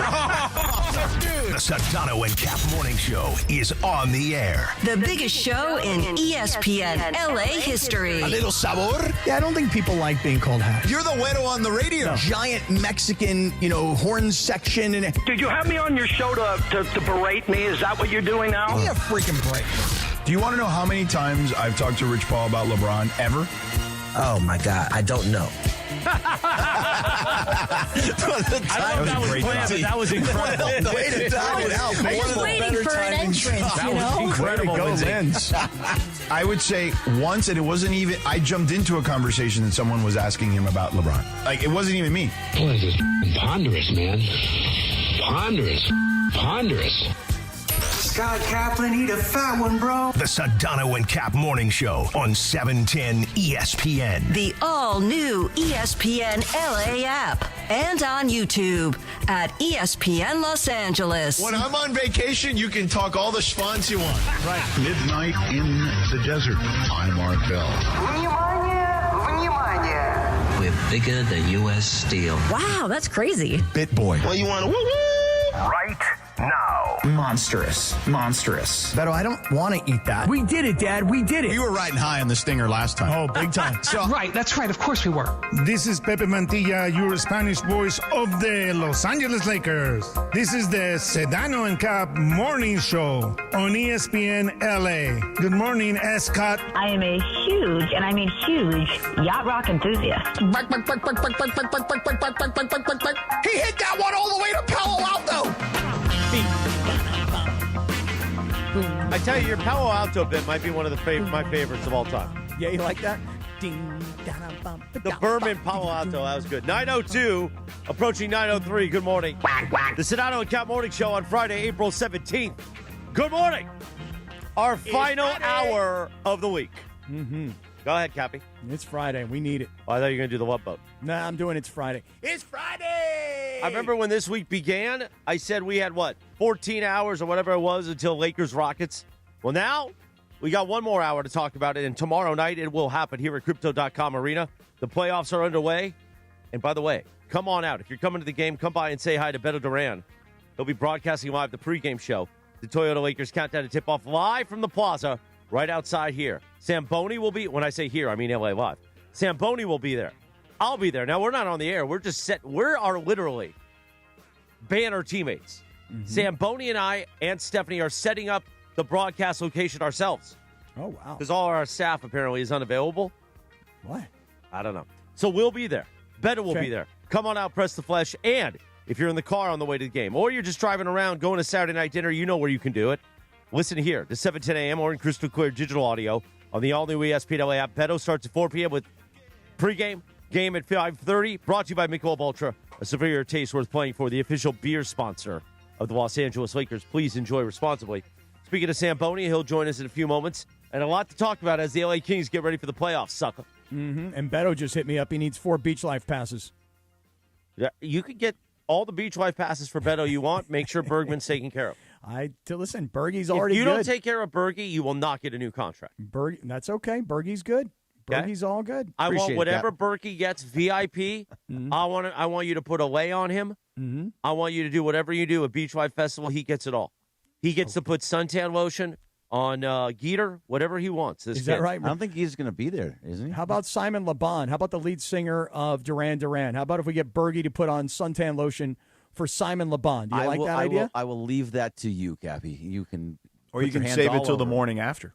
Hey, George. Somebody once said, there's always got to be a morning after. Good job, Sedano. Right. How about James Taylor? What about suntanning James Taylor? You want to do that, Berg?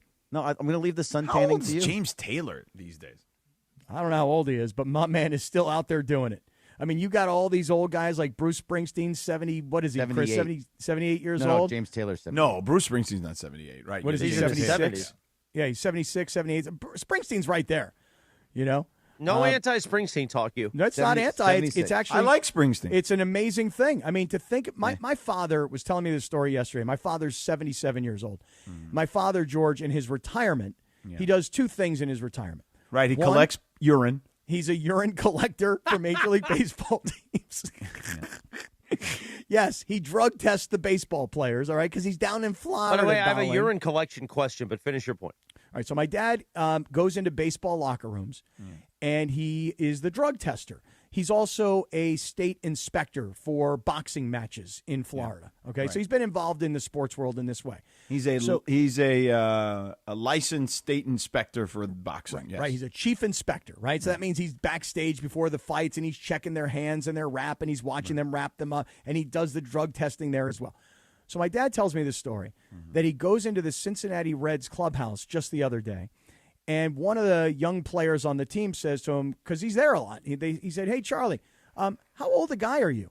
And my dad said, "I'm 77. I'll be 78 in May." And the kid, the young player, said, "Man, you look great. You're getting along, you're getting around really good for a guy your age, guy pushing 80. And my father said, in that moment, I was like, oh, my God, I'm almost 80 years old. And, like, I just think that when you're living your life every day, whether you're 55 or 75, you just live, you know? And then you think about these guys, Springsteen and Mick Jagger and James Taylor and Don Henley. And these guys are pushing 80 years old, and they're still performing every night. And do you think anybody's doing it because they need the money? I don't think so. I mean, they do it because they just love it, man. Hold and on they real just second, feed real off quick, of it. Cappy, real quick. Yeah. Some sad news. Oh, no. Especially for young baseball fans, Bergie and I's age. I watched this guy a lot at Angel Stadium back in the day, Bergie. Yeah, so according to the Los Angeles Angels, we are deeply saddened to announce the passing of Angels Hall of Famer Garrett Anderson. Garrett Oh, my God. will forever hold a special place in the hearts of Angels fans for his professionalism, class, and loyalty throughout his career and beyond. We extend our heartfelt condolences to the entire Anderson family. Yeah, Garrett Anderson was 53. Oh, my goodness. L.A. guy, too. Yeah. Kennedy High School, right? Yeah. Oh, that's my sad. gosh. He was so good. Hey, he really was. He was a lot of fun to watch. I know I'm a Dodger fan, but watching Garrett Anderson play was really, really fun to watch. Oh, man, that is, I mean, obviously, my brain right away goes, how the hell does that happen? 53 years old. Oh, my God, that's so young, especially because a guy like me, I'm 56. Oh, my God. Why do you have to bring yourself into it, man? What I'm saying that when you're a certain age, you start to get a little nervous, man. You really do. Like when you're in your 50s and people start dropping dead around you, it freaks you the F out, dude. Wow, man. Oh, Garrett Anderson was a great player. Too young. He played for the California Angels. Yep. And that's how far back he went into the mid-90s. Yeah, so it says on TMZ that we're told that he had a medical emergency at his home in Newport Beach, California. Doesn't say what the medical emergency was, but yeah, rest in peace, Garrett Anderson. Oh, man. And Bergie, did he finish with the Dodgers? Did he have a little cup of coffee with the Dodgers at one point at the end? Doesn't sound. I feel like He might have. He did. Oh, he did? Yeah. He did in 2010. Yeah. Look at that. It's amazing. He played for the Angels in 3 different iterations. The California Angels in the 90s, the Anaheim Angels in the 2000s, and then the Los Angeles Angels in, post-2005-ish. Wow, that is a very, very sad story to hear. And Samboni is coming in here right now to talk Kings, but he's a huge, huge Angel fan. So yeah, I don't no know word yet on the cause of death, though. I'm looking at no, just medical emergency is all it has. Wow, that's a terrible shame. Oh my goodness, 53 years old. That is terrible. Now Samboni, sorry to bring you in here. He's not here yet. Well, I know, but I'm just even still. But it's just sorry that we're going to transition. But that is breaking news, and that's news that people need to know for sure. Oh man, that's a shame. That's too bad, George. Yeah, that's terrible. Yeah, that's awful. Especially when, if you're an Angel fan, it feels like the season has started fairly well for you to have this happen is just like, it's brutal. You know what I mean? It's brutal in general, but it's like you had this actual feeling of, hey, the Angels are pretty good. You know what I mean? Like they're playing well. And then you have this horrible news drop on you, you know? I mean, I was actually looking at the Angels today because I've kind of followed a little bit of Trout, and I always kind of feel like, I better follow Mike Trout early in the season before he gets hurt, and then we don't see him again. He's I know playing that's fantastic. Yeah. I know. I believe me, I tell you, I don't love saying that out loud because I'm rooting for the guy. You know what I mean? He's been such a great player for so long, and yet it seems like now into his mid-30s, it's like every year is the same thing. Gets off to a hot start, gets hurt, can't really recover, and the Angels become irrelevant. The Angels, and I was going to talk about this later in Dealer's Choice, but I'll get to it right now. The Angels are 10-10. Which doesn't sound great, especially if you're a Dodger fan and you've got the best record in baseball. But for the Angels, they're in a pretty good spot looking at their division. And again, it's only 20 games into the season. But could you imagine if Mike Trout could stay healthy? The Rangers are 10-9, the A's are 10-9, and the Angels are 10-10. And the Angels play today, and they start a weekend series against the Padres in Anaheim.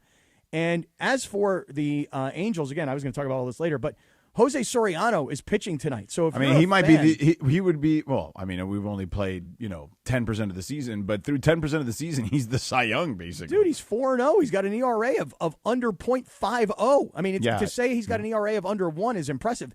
To say he's got an ERA of under half of 1, he's got an ERA of .33. So you've got Soriano tonight against a team in the Padres who are just a game or so behind, maybe a game and a half behind the Dodgers. what a great matchup. What a great pitcher to see pitch.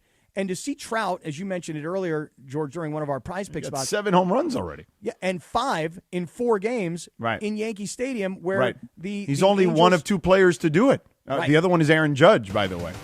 And it's 2-2, a split against the Yankees, and he hits 5 home runs in those 4 games. Amazing. Now in studio at 9:12 on a Friday, Sam Boney. Sam Patesh, our ESPN LA Kings insider, in studio now. Turn on your mic. This ain't very Tulsa, nice. sucker. This ain't at all. It ain't at all. And I apologize. I know, Chris, you let me know that maybe 9:10 would even be necessary today. And actually, the 90 seconds was based on the news that I was hearing you guys discuss. We can save it. We don't have to do it here. There's puck integrity.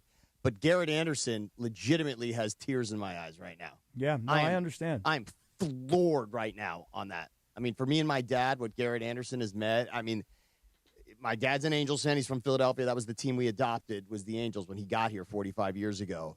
We were there, Game 7. Garrett Anderson hit the bases-clearing double to win Game 7 against the Giants in that World Series. Mm-hmm. I saw Garrett Anderson at Dodger Stadium recently with Patrick O'Neill. I mean, I am just – I'm sure we're all just stunned. But, wow. I mean, again, puck integrity, but the Garrett Anderson thing just has me wrecked. Yeah, don't puck integrity aside for just a second here, especially because you're a big Angels fan. And that World Series that you're talking about, I mean, I just remember how electric it was after the fact. I found it so interesting because there just wasn't a lot of like Angel fanfare at the time. And then when they won that World Series, I don't know if any of you guys were there, but the day of the parade, right down Catella and then into Angel Stadium, and all of these like LA media personalities that never paid attention one time to the Angels. Everybody was kind of riding that bandwagon at the time.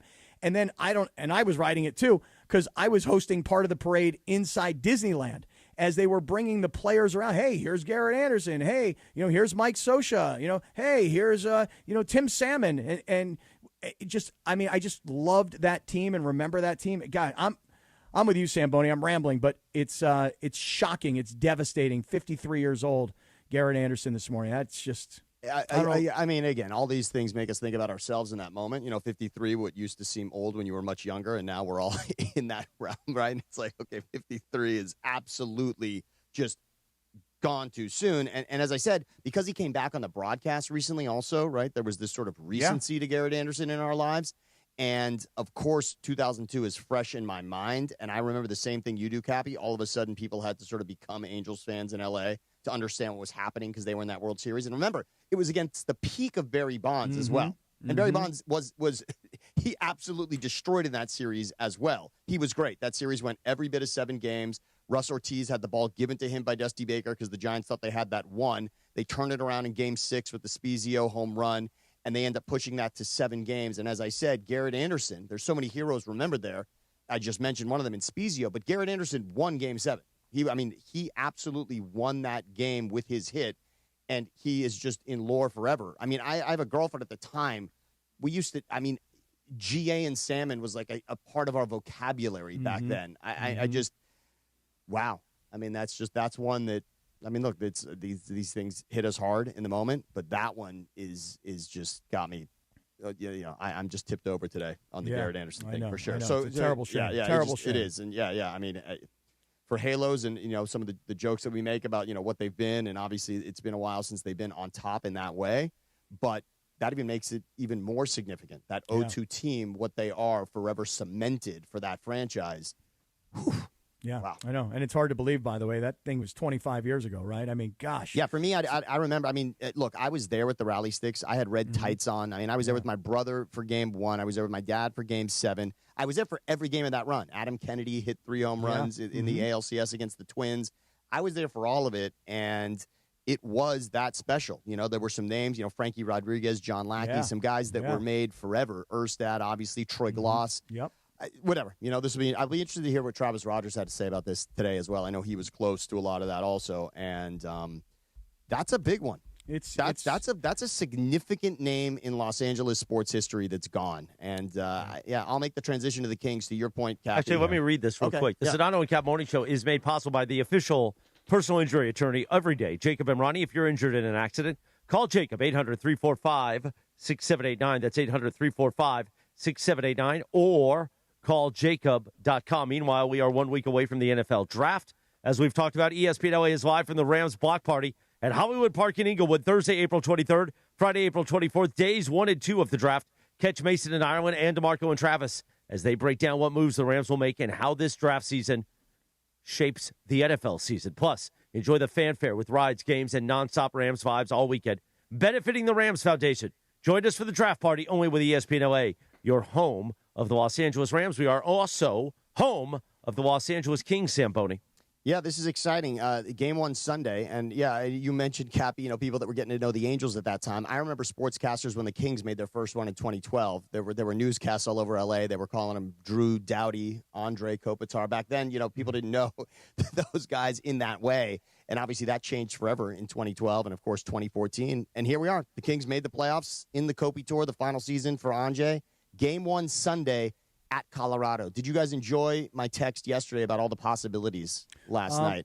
We enjoyed it, but George makes a good observation, which is if you text that to us at 6:44 p.m., perhaps, and I'm only saying perhaps, you consider 12 hours earlier and getting that to us at 6:44 a.m. so that we could actually talk about that stuff between 7 a.m. and 10 a.m. True. But here's the thing about last night. The game really wasn't that important, right? I mean, it was the other games around the league that were really going to help determine what was going to happen to the Kings, because had they lost last night in regulation, as you pointed out, and then other things happened, they were bound to wind up having to take on Colorado, and anybody who's been following the NHL knows this year how great Colorado is. Colorado is a juggernaut. This will be on the list. It's not an upset yet, of course. The series hasn't started, but in regards to point totals for the season, which is what teams are doing, they're collecting points to tell you where they are within the season. It's not just wins. You obviously get 2 points for a win. But in regards to Colorado and the Kings, they are 31 points apart in regards to how they finish the season. That is a wide swath for a playoff series. I mean, that's ridiculous. This is on the level, and this would be one of the greatest upsets. And I guess if we're looking for a silver lining, the good news is the Kings have been part of one of the greatest upsets of all time. The Kings, even in 82, Darrell Evans, who does the color commentary with Josh Schaefer on the broadcast, in 82, when the Miracle on Manchester, it's called, that was one of the greatest upsets ever. They beat the Oilers in a series with Gretzky, and they were definitely not the better team in that series. And, of course, in 2012, on the way to the Cup, the first series was Canucks and Kings. Vancouver was the President's Trophy winner. They were the best team in hockey that year. And the Kings beat them in 5 games. They went up 3-0. It was an absolute stunner. And so Kopitar and Doughty were on that team. They're still here. And in 2019, the Tampa Bay Lightning were the President's Trophy winners. And the Columbus Blue Jackets had never won a playoff series in their history. And guess who led that team? Artemi Panarin, Breadman. Well, the President's Cup trophy has been a bit of a curse, really, in the postseason for a long time. So it's also one of these things, George. Winning a championship is difficult. We all know this. And so being the best team in the regular season, how often does that translate in any sport, really, where you run the table as the best team in the regular season and then you win it all? Oftentimes that team gets knocked off. That just does happen along the way. But you're right. President's Trophy winners, there's not a ton of success correlation there. All right, so Sam, do this for us. We have been talking a lot today about the Lakers and about how guys got to step up because they're so undermanned, right? Yes. Well, as you point out, Colorado accumulated so many points, and the disparity between where Colorado finished the season and where the Kings finished the season, there's a big difference. And the Kings will be massive underdogs in this series. But you tell us, find a silver lining. And give us some hope here. We've been talking about hope all day with the Lakers. Give us hope for the Kings. Okay, I'm going to wipe out fear. So let's just say one thing about fear. Colorado scored the most goals of any team all season, and they let in the fewest goals. So that's rough. They have a goal differential of 99. No one's ever hit 100. In fact, I'm not even sure who else has hit 99, but this is historic again. Here's the silver lining. The silver lining is this. The Kings team, whatever they are, however many points they accrued to get here, which is 90, we can throw out just about the first 55 games of the season. This team is different. This team with Breadman, Artemi Panarin, with DJ Smith as the head coach instead of Jim Hiller, and frankly, at the trade deadline, they picked up Scott Lawton, who's their third-line center. From a face-off percentage standpoint, no team's been better in the league at face-offs since the trade deadline than the Kings. Those three have not been together for any of the games against Colorado. DJ Smith's first game as head coach. His first assignment was Colorado. They lost that game. And it was Panarin's third game, and Lawton was not here. So I'm going to say this version of the Kings that we now know, this team that won 5 in a row, this team that stormed its way into the playoffs, we don't know them against the Avalanche yet. Now, nobody's really been much of a match for Colorado, but I'm just going to say this team hasn't gotten a look yet, and I'm willing to say that this team is different enough to skate with Colorado. Yes, it can happen. And I would say, you know, and to your correlation to the Lakers, I would say it might be fun for the show here, for what we do on Fridays, to really put on the board maybe which team's going to win more games in the first round, Kings or Lakers. I mean, I still think the Lakers have more of a direct shot at getting to 2 wins than the Kings right now. I'd say most people don't have them on the side of 2 wins, but it might be fun to look at that. Who's going to end up with more wins in this first round? But the silver lining is there. This Kings team has not faced the Avalanche. Okay. Let me ask you this question, and tell me if it's a good question or maybe it's a bad question. I'm not really sure, but I'm going to ask it anyway. Going into this playoff series, who is the number 1 goalkeeper for the Kings? It's without question. I mean, it was unfortunate. I know that you two listen. I know everyone here listens to Kings Talk for most nights. And on Kings Talk last night, DJ Smith, we always play his post-game sound. He didn't give a real firm answer on this one. He was asked, and he didn't really need to be asked. Forsberg played the last game in Calgary, which, as you mentioned, in the third period meant nothing. But Forsberg has played. He has been on this run for them. If Anton Forsberg is not in net for game 1, it would be a stunner to me. I'll set the table for any decision involving Darcy Kemper. Darcy Kemper won the Stanley Cup as the Avalanche starting goalie just a few years ago. So there is a bit of, all right, you know, Darcy's got sort of something to prove against his old team. He made a Vezina Trophy finalist run for the Kings last season. But without question, since the Olympic break, Darcy Kemper has not been that same goalie. The Olympics was devastating for the Kings. They lost Fiala. Their starting goalie wasn't the same. I mean, I'm sorry. Like, it was beautiful that it happened, and we all loved it for that final game, of course. But from a standpoint of a Kings fan, no, that tournament sort of screwed everything up. But the bottom line is Forsberg, finding what Forsberg has been, Forsberg's been their second best player over this run making the playoffs. So I would say no goalie controversy, but it's also this series in Colorado also has the potential to throw all that out the window, because they could score 5 goals. They could win a game 5-3. And all of a sudden the question to DJ Smith after the game will be, are we sticking with Anton Forsberg for game 2? That question could come up real quick. Okay, so are you, because again, just making the comparison to the Lakers, we're trying to be as hopeful as can be. We're trying to find every reason that we can believe that the Lakers can beat the Rockets without their 2 stars, without the Lakers having their 2 stars. Do you have this same hope for the Kings? Do they have anybody that's maybe, you know, working their way back that could, you know, be reinforcements? Like we're all hoping that Luka or Austin Reeves might make their way back. Is there hope, Samboni? Yeah, so there's 2 names. I mean, the Lakers are obviously looking at Luka and Reeves. And for the Kings, the names you'll hear are Fiala, the obvious one, who was lost in the Olympics with the hit by Tom Wilson. So Fiala, Kevin Fiala would be one. The other one is Andrei Kuzmenko. Fiala is likely more of a pipe dream. I'd say, you know, I mean, look, Luka and Reeves are somewhat, I would say, realistic in seeing them in the first round. Fiala, I'd say forget about it. Fiala is going to be, you know, one day we'll hear that news and we'll be surprised. They're going to have to do something significant, and then we could start hearing about Fiala. Andrei Kuzmenko, is the 6th leading goal scorer on this team, and he's missed 27, 28 games. So he's a significant piece of this team.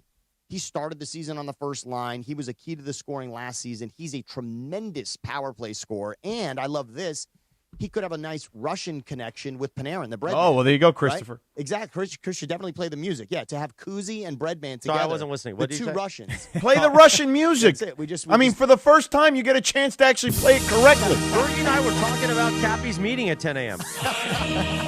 You mean Cappy has another meeting at 10 I had a.m.? another one today? Well, actually, we all have a meeting at 10 a.m. Wait, So does Cappy have a meeting with the Russians the way that Denzel did at the end of training day? were those guys Russian? They were the Russians. Oh, yeah, they were. He was running from the Russians. You know what? That whole movie. Zamboni, I got to give you a standing applause.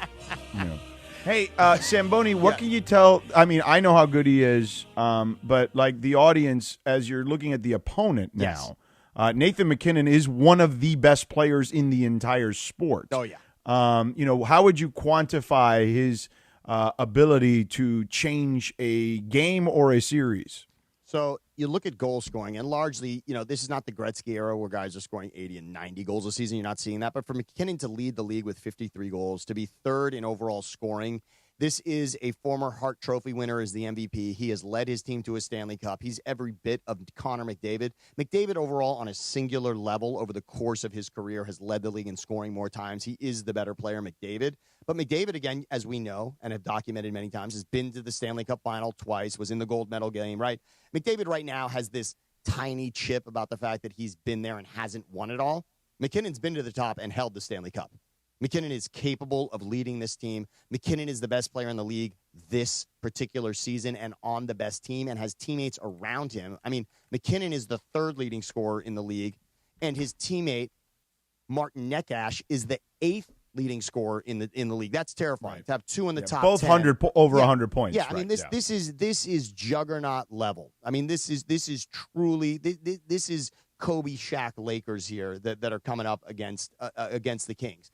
But it's possible. The year they beat the Canucks, they had the Sedin brothers that were leading the league. I mean, that Canucks team was on a tear, and the Kings just stopped it.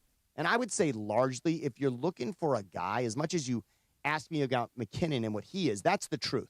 The Avs are that good. And again, remember, defensively, they're that good also. So it's not even just the scoring. McKinnon is so good, and they just roll lines at you. And they got, other than Panarin, for the trade deadline, the number one scoring threat was from the Flames. Flame harder. The Flames, their top player was Nazem Kadri. He won the Cup with the Avs a few years ago. They got him back from the Flames. He's another guy to watch in the playoffs, Kadri. So they've got, and they've got the best defenseman in Makar. I mean, this team is really every bit of amazing. And should the Kings even really, look, right now you'd say the Kings pushing this thing would be a lot. I'm not one of these guys who likes saying, in 7 games, because I feel like at that point it's such a toss-up. You're not really making a prediction. I don't need a prediction here. I'm just saying that what the Kings did to Canucks, they destroyed the Canucks right out of the gate. That could happen. I'm telling you, this Kings team, we don't know them yet, and this is really about making the Avs a different type of team in this series, which is what it's going to take. And the guy to circle, I'll just ask the question for you at this point, but if there's one guy to look at, one guy for this series for the Kings, I love talking about Panarin. We know it's the Kopi Tour. We know Kempe's been spectacular for them. I talked about Scott Laughton in the faceoff dot. Kuzmenko could come back and make an impact. But the guy that's been on a run recently, a heater, and I know you guys have both seen him up close, on the ice, and he's a big, intimidating guy. He's a tall guy. He's a good-looking dude. I talked about him the first time I joined you on this show. Quinton Byfield, right now, has a chance to solidify himself in Kings folklore right now. Right now. Byfield is the guy. Byfield is the guy that neutralizes the other team's top line, and he's got a chance right here to do that. He does that. As an offensive player, he can neutralize their top line, and then he can also score himself, and he's done that recently. And I understand we got to wrap, and so I just want to really hopefully ask you guys if you're growing playoff beards for this one. For the no chance. I mean, just after Morales and Bergman, I mean, they got great looking beards. I can't. It looks like I have dirty face. I also have the playoffs coming up. Sedano's a smooth hair boy. He don't have any hair. That's true. Yeah. That's smooth true. boy. He's just not my thing. The goat. I just can't really go beyond the goatee. I can't get the sides to ever grow. I mean, Gretzky never grew a beard, so no, he didn't. reason I mean, for he it. had a little on, coming off the chin. I grew a beard once when my son was born. He's 4 now. I went about a year and a half and grew the beard. I don't know that it's a particularly good look, but I could pull it off if necessary. Will you be going playoff beard? Yes or no? Should I? I mean, it's really your call. I mean, by next Friday, I could look significant if you'd like. I could do it. I mean, that's it. I mean, if we want to see a little something, I'm ready to let it rock. I'll meet you next Friday. Let's take a look at what happens next Friday. I got no chance. Okay, so I'll let it go. No chance, George. I'm committed to a week. To a week. Kings playoff fever. Thank you, Zamboni and Sabatesh. Sunday at noon, by the way. Weird start time, all right? Sunday You'll at hear noon. it here on ESPN LA 710 and the all-new ESPN LA app. That little dirtball, Carlo, he's going to come in here. God, he's a dirty little pervert. He's got the Carlo segment. Wow, that's right. And then we have the Lindsay segment, don't we? Well, first we're going to do the Lindsay segment right now. We like to play a TV theme or a wrestling theme. Let's play a TV theme today, please. Oh, Game of Thrones. Oh, yeah. We played wrestling for WrestleMania. Right. Well, we did this one. On this day in 2011, by the way, why would you tell me now to play WrestleMania? Kind of figured. Why would you tell me earlier? I figured, No, I haven't been listening to Unsportsman. I do 400 wrestling guests. I mean, it's WrestleMania week, right? He's getting tired. It's late Friday. He was out at a concert last night. He's Here's getting what I'll real do, aggressive. Lindsay. I'll get my favorite song from 1993. WrestleMania. I will play that as we end the Lindsay segment in about 9 minutes from right now. But first, let me tell you, on this day in 2011, Game of Thrones premiered on HBO. You can follow her at Lindsay Baseball on Twitter or Instagram. The Lindsay segment brought to you by Hernandez Wholesale Flooring. If you're in the market for new flooring, shop at Hernandez Wholesale Flooring, where every day is a deal. No gimmicks. Call 866-62-FLOOR or go to HernandezWholesaleFlooring.net. No sale beats wholesale. Take it away, producer Lindsay. Thanks, Christopher. All right, so I don't know if you guys have seen this. MGM Resorts in Las Vegas recently rolled out a all-inclusive deal. So I have to preface it by saying, if you're like a high roller or you like those fancy hotels, this is not for you. But if you're one of those like bargain Vegas people, this is definitely something that you might want to look at. Okay. So MGM's new Vegas package, which, like I said, prices start at $330 plus tax for a 2-night stay for 2 people, and it includes 2 nights in a standard room with, the resort fees are already included in that. You get 3 meals per day per guest, and you can use them across all the MGM restaurants. Entertainment, you get 2 tickets to 1 eligible show, and then attractions, you get 2 rides on the Big Apple Coaster at New York, New York, and you also get parking for 1 car. And the resorts you can choose from are only the Luxor and the Excalibur, which are like the budget resorts out there. But for $330, do you guys think that's a good deal? I think it's a really good deal. Yeah, I mean, it sounds good. You're Vegas is hurting, man. They need people. Right. You're getting hotel room. You're getting meals. You're getting show tickets. You're getting passes to the roller coaster at New York, New York, which, by the way, is one of my favorite roller coasters. I mean, all in all, hotel, food, show, attractions for $330. Is that per night? No, that's the total for the weekend. Oh, my God. $330 for the weekend? Yep. For 2? Do they keep the resort fee in there? No, they said it's included. No part resort of it. fee. Parking's Right, included. part of it. So you could drive from L.A., not have to worry about paying for parking and getting gouged, not have to worry about the resort fee, which you never really understand anyway, and you get tickets to the roller coaster and shows and food. $330 for 2 for the weekend? Yep. That's insane. Well, they obviously really need people out there because this was announced like 2 weeks ago. And ever since then, a couple other of the bigger resorts have announced similar deals. Like Caesars, for example, they have a $300 package. And it's similar, but with theirs, you get the hotel room, resort fees, tax covered. You get bottomless drinks at certain venues and casinos. Mm-hmm. You get 2 meals per day.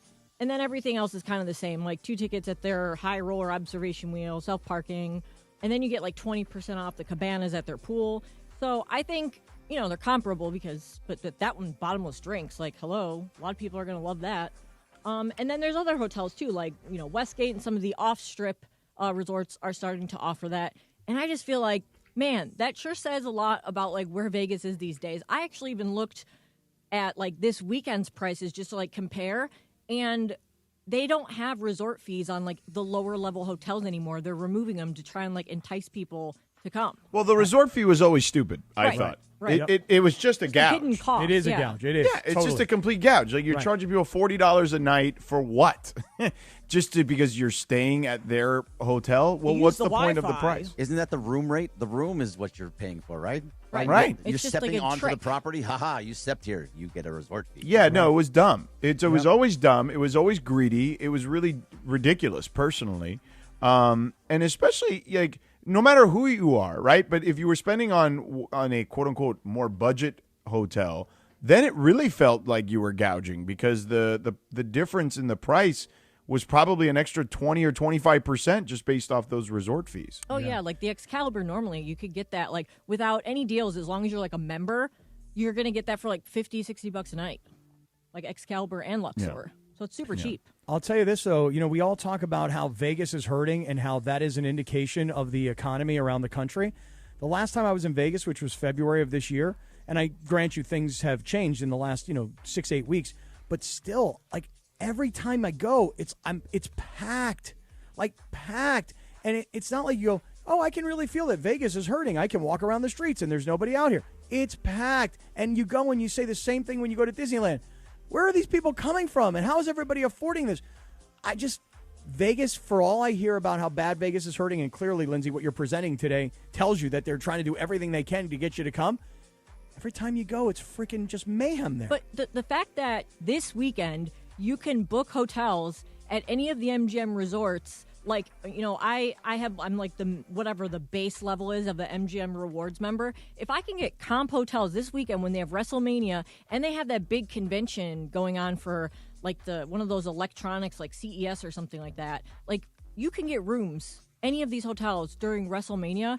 That's kind of crazy. It's impressive. Yeah. Yeah, I mean, and not at the same time. Like, it's impressive for you or anybody else who wants to go, and it's not because it's like, wow, they're that desperate with a massive event like WrestleMania in town for 2 days. Wow, that's pretty incredible. Yeah. And then the other thing I have really quick is, did you guys see that Madonna has announced that she's coming out with a new album? Really? Good for her. Yes, it's going to be called, it's a sequel to the Confessions on a Dance Floor. It's called Confessions 2, even though I'm pretty sure that Usher did that already. And it's going to come out on July 3rd.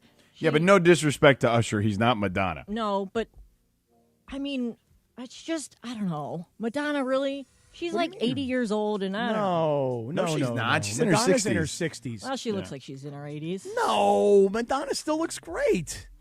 You sure about that, Cap? Yeah, I mean, last I've seen of her, I mean, I haven't been following her on Instagram like I do Britney Spears, but I mean, oh boy, Madonna. She's nearly 70, but nonetheless, I mean, let me tell you something. She could kick all our asses, that's for sure. Like, she's in way better shape than any of us. Well, we know how Cappy feels about Cher, so I do love Cher. I take Cher over in a Madonna weird kind for of sure. way. I know it's a weird kind of way. I know. She's still hot. I got it. I got it too, Cap. I got it. Thank you for You're at the end of the week, man. I am. Thank you, Lindsay, for the Lindsay segment made possible by Hernandez Wholesale Flooring. As I promised, we would close out the Lindsay segment with the WrestleMania 9 song. As a youth, as a kid who loved Bret the Hitman Hart, and back when it was WWF, I loved this song.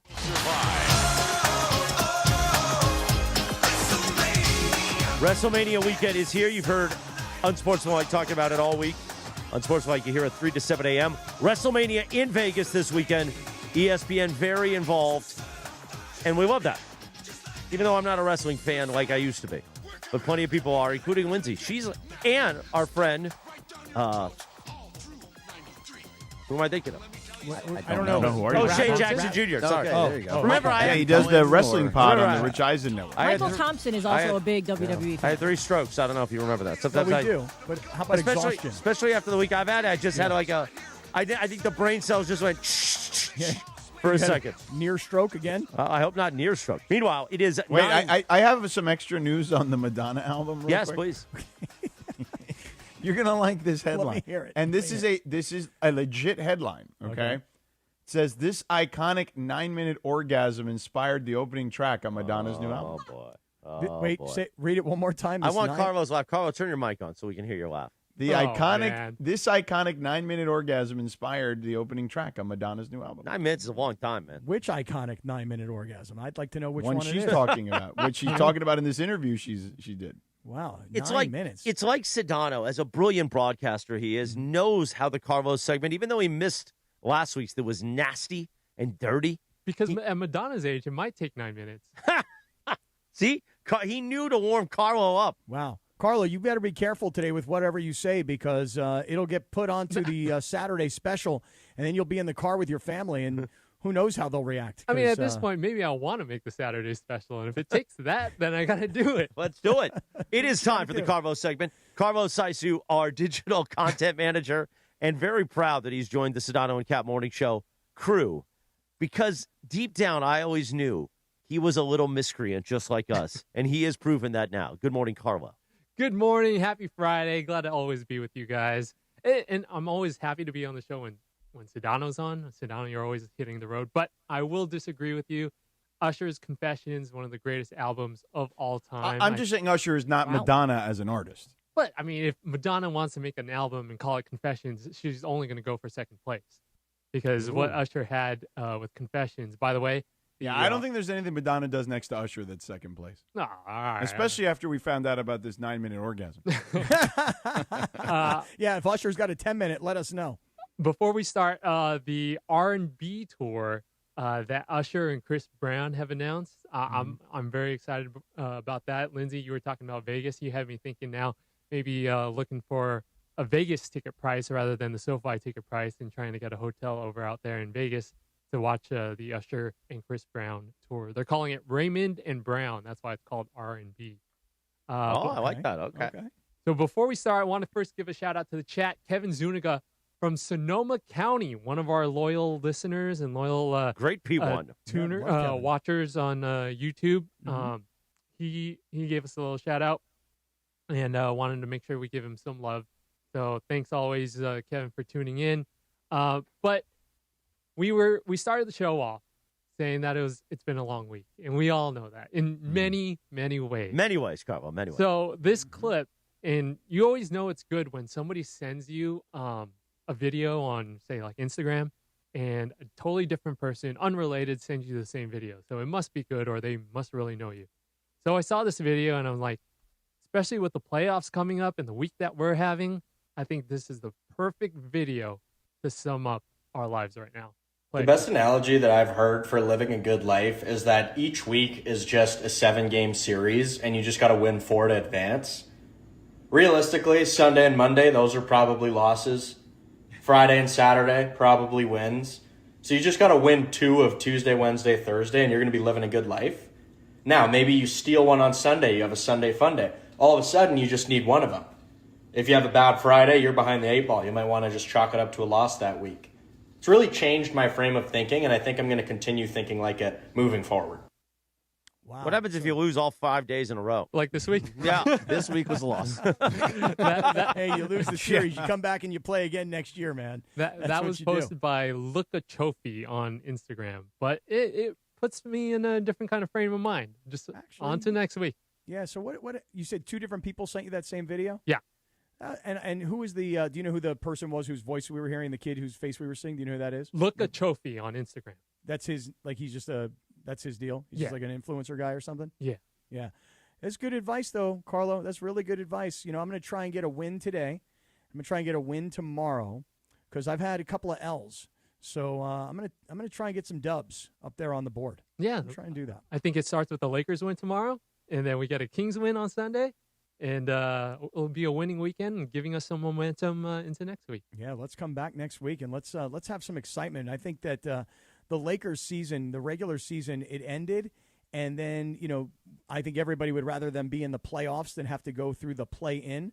But without the Lakers all week long, which is usually, you know, the thing that we all, you know, love to talk about and we start with, without those guys being around this week, it's been a long week for sure, no doubt about it. So I'm going to take that advice. Win 4 of 7 days. It's great. That's great advice. It's all we need. New week, new you, new us. Looking forward to it. And to quickly close things out, I got a text message just a few minutes ago. Apparently, I'm having contractions and I don't feel it. So I don't know what to do about that. You are having contractions? Oh. Or your lovely wife? I should probably importantly say that was from my wife. So I should probably. So is she going into labor right now? When is she due? Not until next month. Oh. Okay. Well, why don't? That's more important than this. Yeah. So good luck with that, You should Carlo. probably deal with that. Yeah, you should probably go home. Great advice. Right. Okay, Yeah. Carlo. Great Well, advice. take the rest of the day off, literally, actually. And we love you, and good luck with that, and to your lovely wife, Pamela, and the whole family. 9:45. We're going to wrap up a little bit early today because, yes. Wait, real quick. Can I ask Cappy about Jose Feliciano, Feliz Navidad, buying the Padres? Well, that was my next dealer's choice. So, yeah, for sure. Do you want to do the don't sweat the small stuff, Chris? Yeah, let me do do that the don't because sweat I the want to small find stuff. out Feliz Navidad. Not the same guy, clearly. Right. But, you know, shouts out. Okay, don't sweat the small stuff for Friday, April 17th, 2026. Don't sweat the small stuff, Cappy. When you don't sweat the small stuff, your life won't be perfect, but your chances for success will be greatly enhanced, and the quality of your life will soar. So especially, as we've said many times now, the week we've had, don't sweat the small stuff, Cappy. Smile. It's all going to get better. We damn well hope. Oh, you're darn right we do. That Time is for the exactly Dealer's right. Choice Real Deal. Brought to you by our friends at Seller's Advantage. Want to sell your house? Before you call an agent, call Seller's Advantage. They'll buy it as is with a competitive cash offer. No repairs needed. They make sell it easy. Call 888-390-as-is for a no-obligation offer, or visit sellersadvantage.com, DRE 0196-1658, Cap. So, George, the one thing that we should all aspire to do in our lives is to have enough money to invest in a professional sports franchise in a major league. And it doesn't just have to be here in America. It could be anywhere around the world. But today, the news is starting to break that the San Diego Padres are going to set an all-time record for franchise value as they're about to be sold to a gentleman, as you just mentioned the name, Jose Feliciano. He's been a name that we've been hearing around for quite a while. His wife, Kwanzaa Jones, as well. She's involved in the sale, or in the purchase, rather. And these guys are also big-time soccer owners because they own Chelsea. And, if you know European soccer, which I'm no expert in. But, George, think about this. The San Diego Padres will sell for more than what the New York Mets sold for most recently. And if the San Diego Padres are a $3.9 billion organization, that means the Dodgers are probably like the Lakers, like a $10 billion organization. And, George, again, I say aspire to have enough money to invest in a pro sports franchise. It doesn't take as much as you might think because you're not going to spend $3.9 billion. But, George, I have a buddy of mine who had a very, very small minority share of the Padres when they were sold for $400 million. Then they were sold again for $800 million. Now they're being sold for nearly $4 billion, and that is all within about a 20-year time frame. Think about that. $400 million to $400 billion. Excuse me, $400 million to $4 billion in 20 years. We should all be so lucky as to invest in sports franchises. Absolutely right. Before we get out of here and close it out, we got a little breaking news. Ooh, that was loud. Let's head to our breaking news desk at Gregory Arthur Bergman. According to Dan Wojcicki and Sam Amick of The Athletic, LeBron James has directly told sources close to him that he doesn't want a retirement tour. As James has yet to make a decision on his future, it remains a real possibility that he will retire at the conclusion of the 25-26 season. Real possibility, in quotes. Wow, so that means Mariah Carey's not going to sing at his last game like Michael Jordan did at the Wizards? Nope. I wish Mama Mariah would sing, though. Maybe it'll be Beyonce. What do you think about just the end of the season and how everybody says now LeBron's got to carry the Lakers? You think about LeBron getting to play in the postseason with Bronny, and Bronny being needed. His minutes will be needed. Right. Yeah. What an amazing thing for those two guys. And I know a lot of us kind of joked about it last year, but it's an amazing thing this year. Kind of joked about it last year. You guys joked about it. Yeah. Everybody, have a beautiful weekend. Enjoy Lakers basketball. Enjoy LA Kings hockey. We got LAFC on Sunday, and we'll be back Monday morning at 7 a.m. to recap it all. Enjoy your weekend. Call Pizza Hut. Call Seller's Advantage. Call Hernandez Wholesale Flooring. Get that Jacob. hardwood. Call Jacob. Go to Providence if you're in trouble. Okay, what else do I endorse? George Chevrolet. Tickets. Get Beach Life tickets. Right. Yeah. And, get a Cadillac. Life Source. Yeah, get a Cadillac. And at Beverly Hills LifeSourceWater.com. Don't be Get a medical emergency a city kit. water sleazeball. Right. Gabozo. A skivozo. And to our favorite skivozo, Scott Kaplan, we love you, bro. Love you guys. Get some rest this weekend. We'll see you Monday, everybody.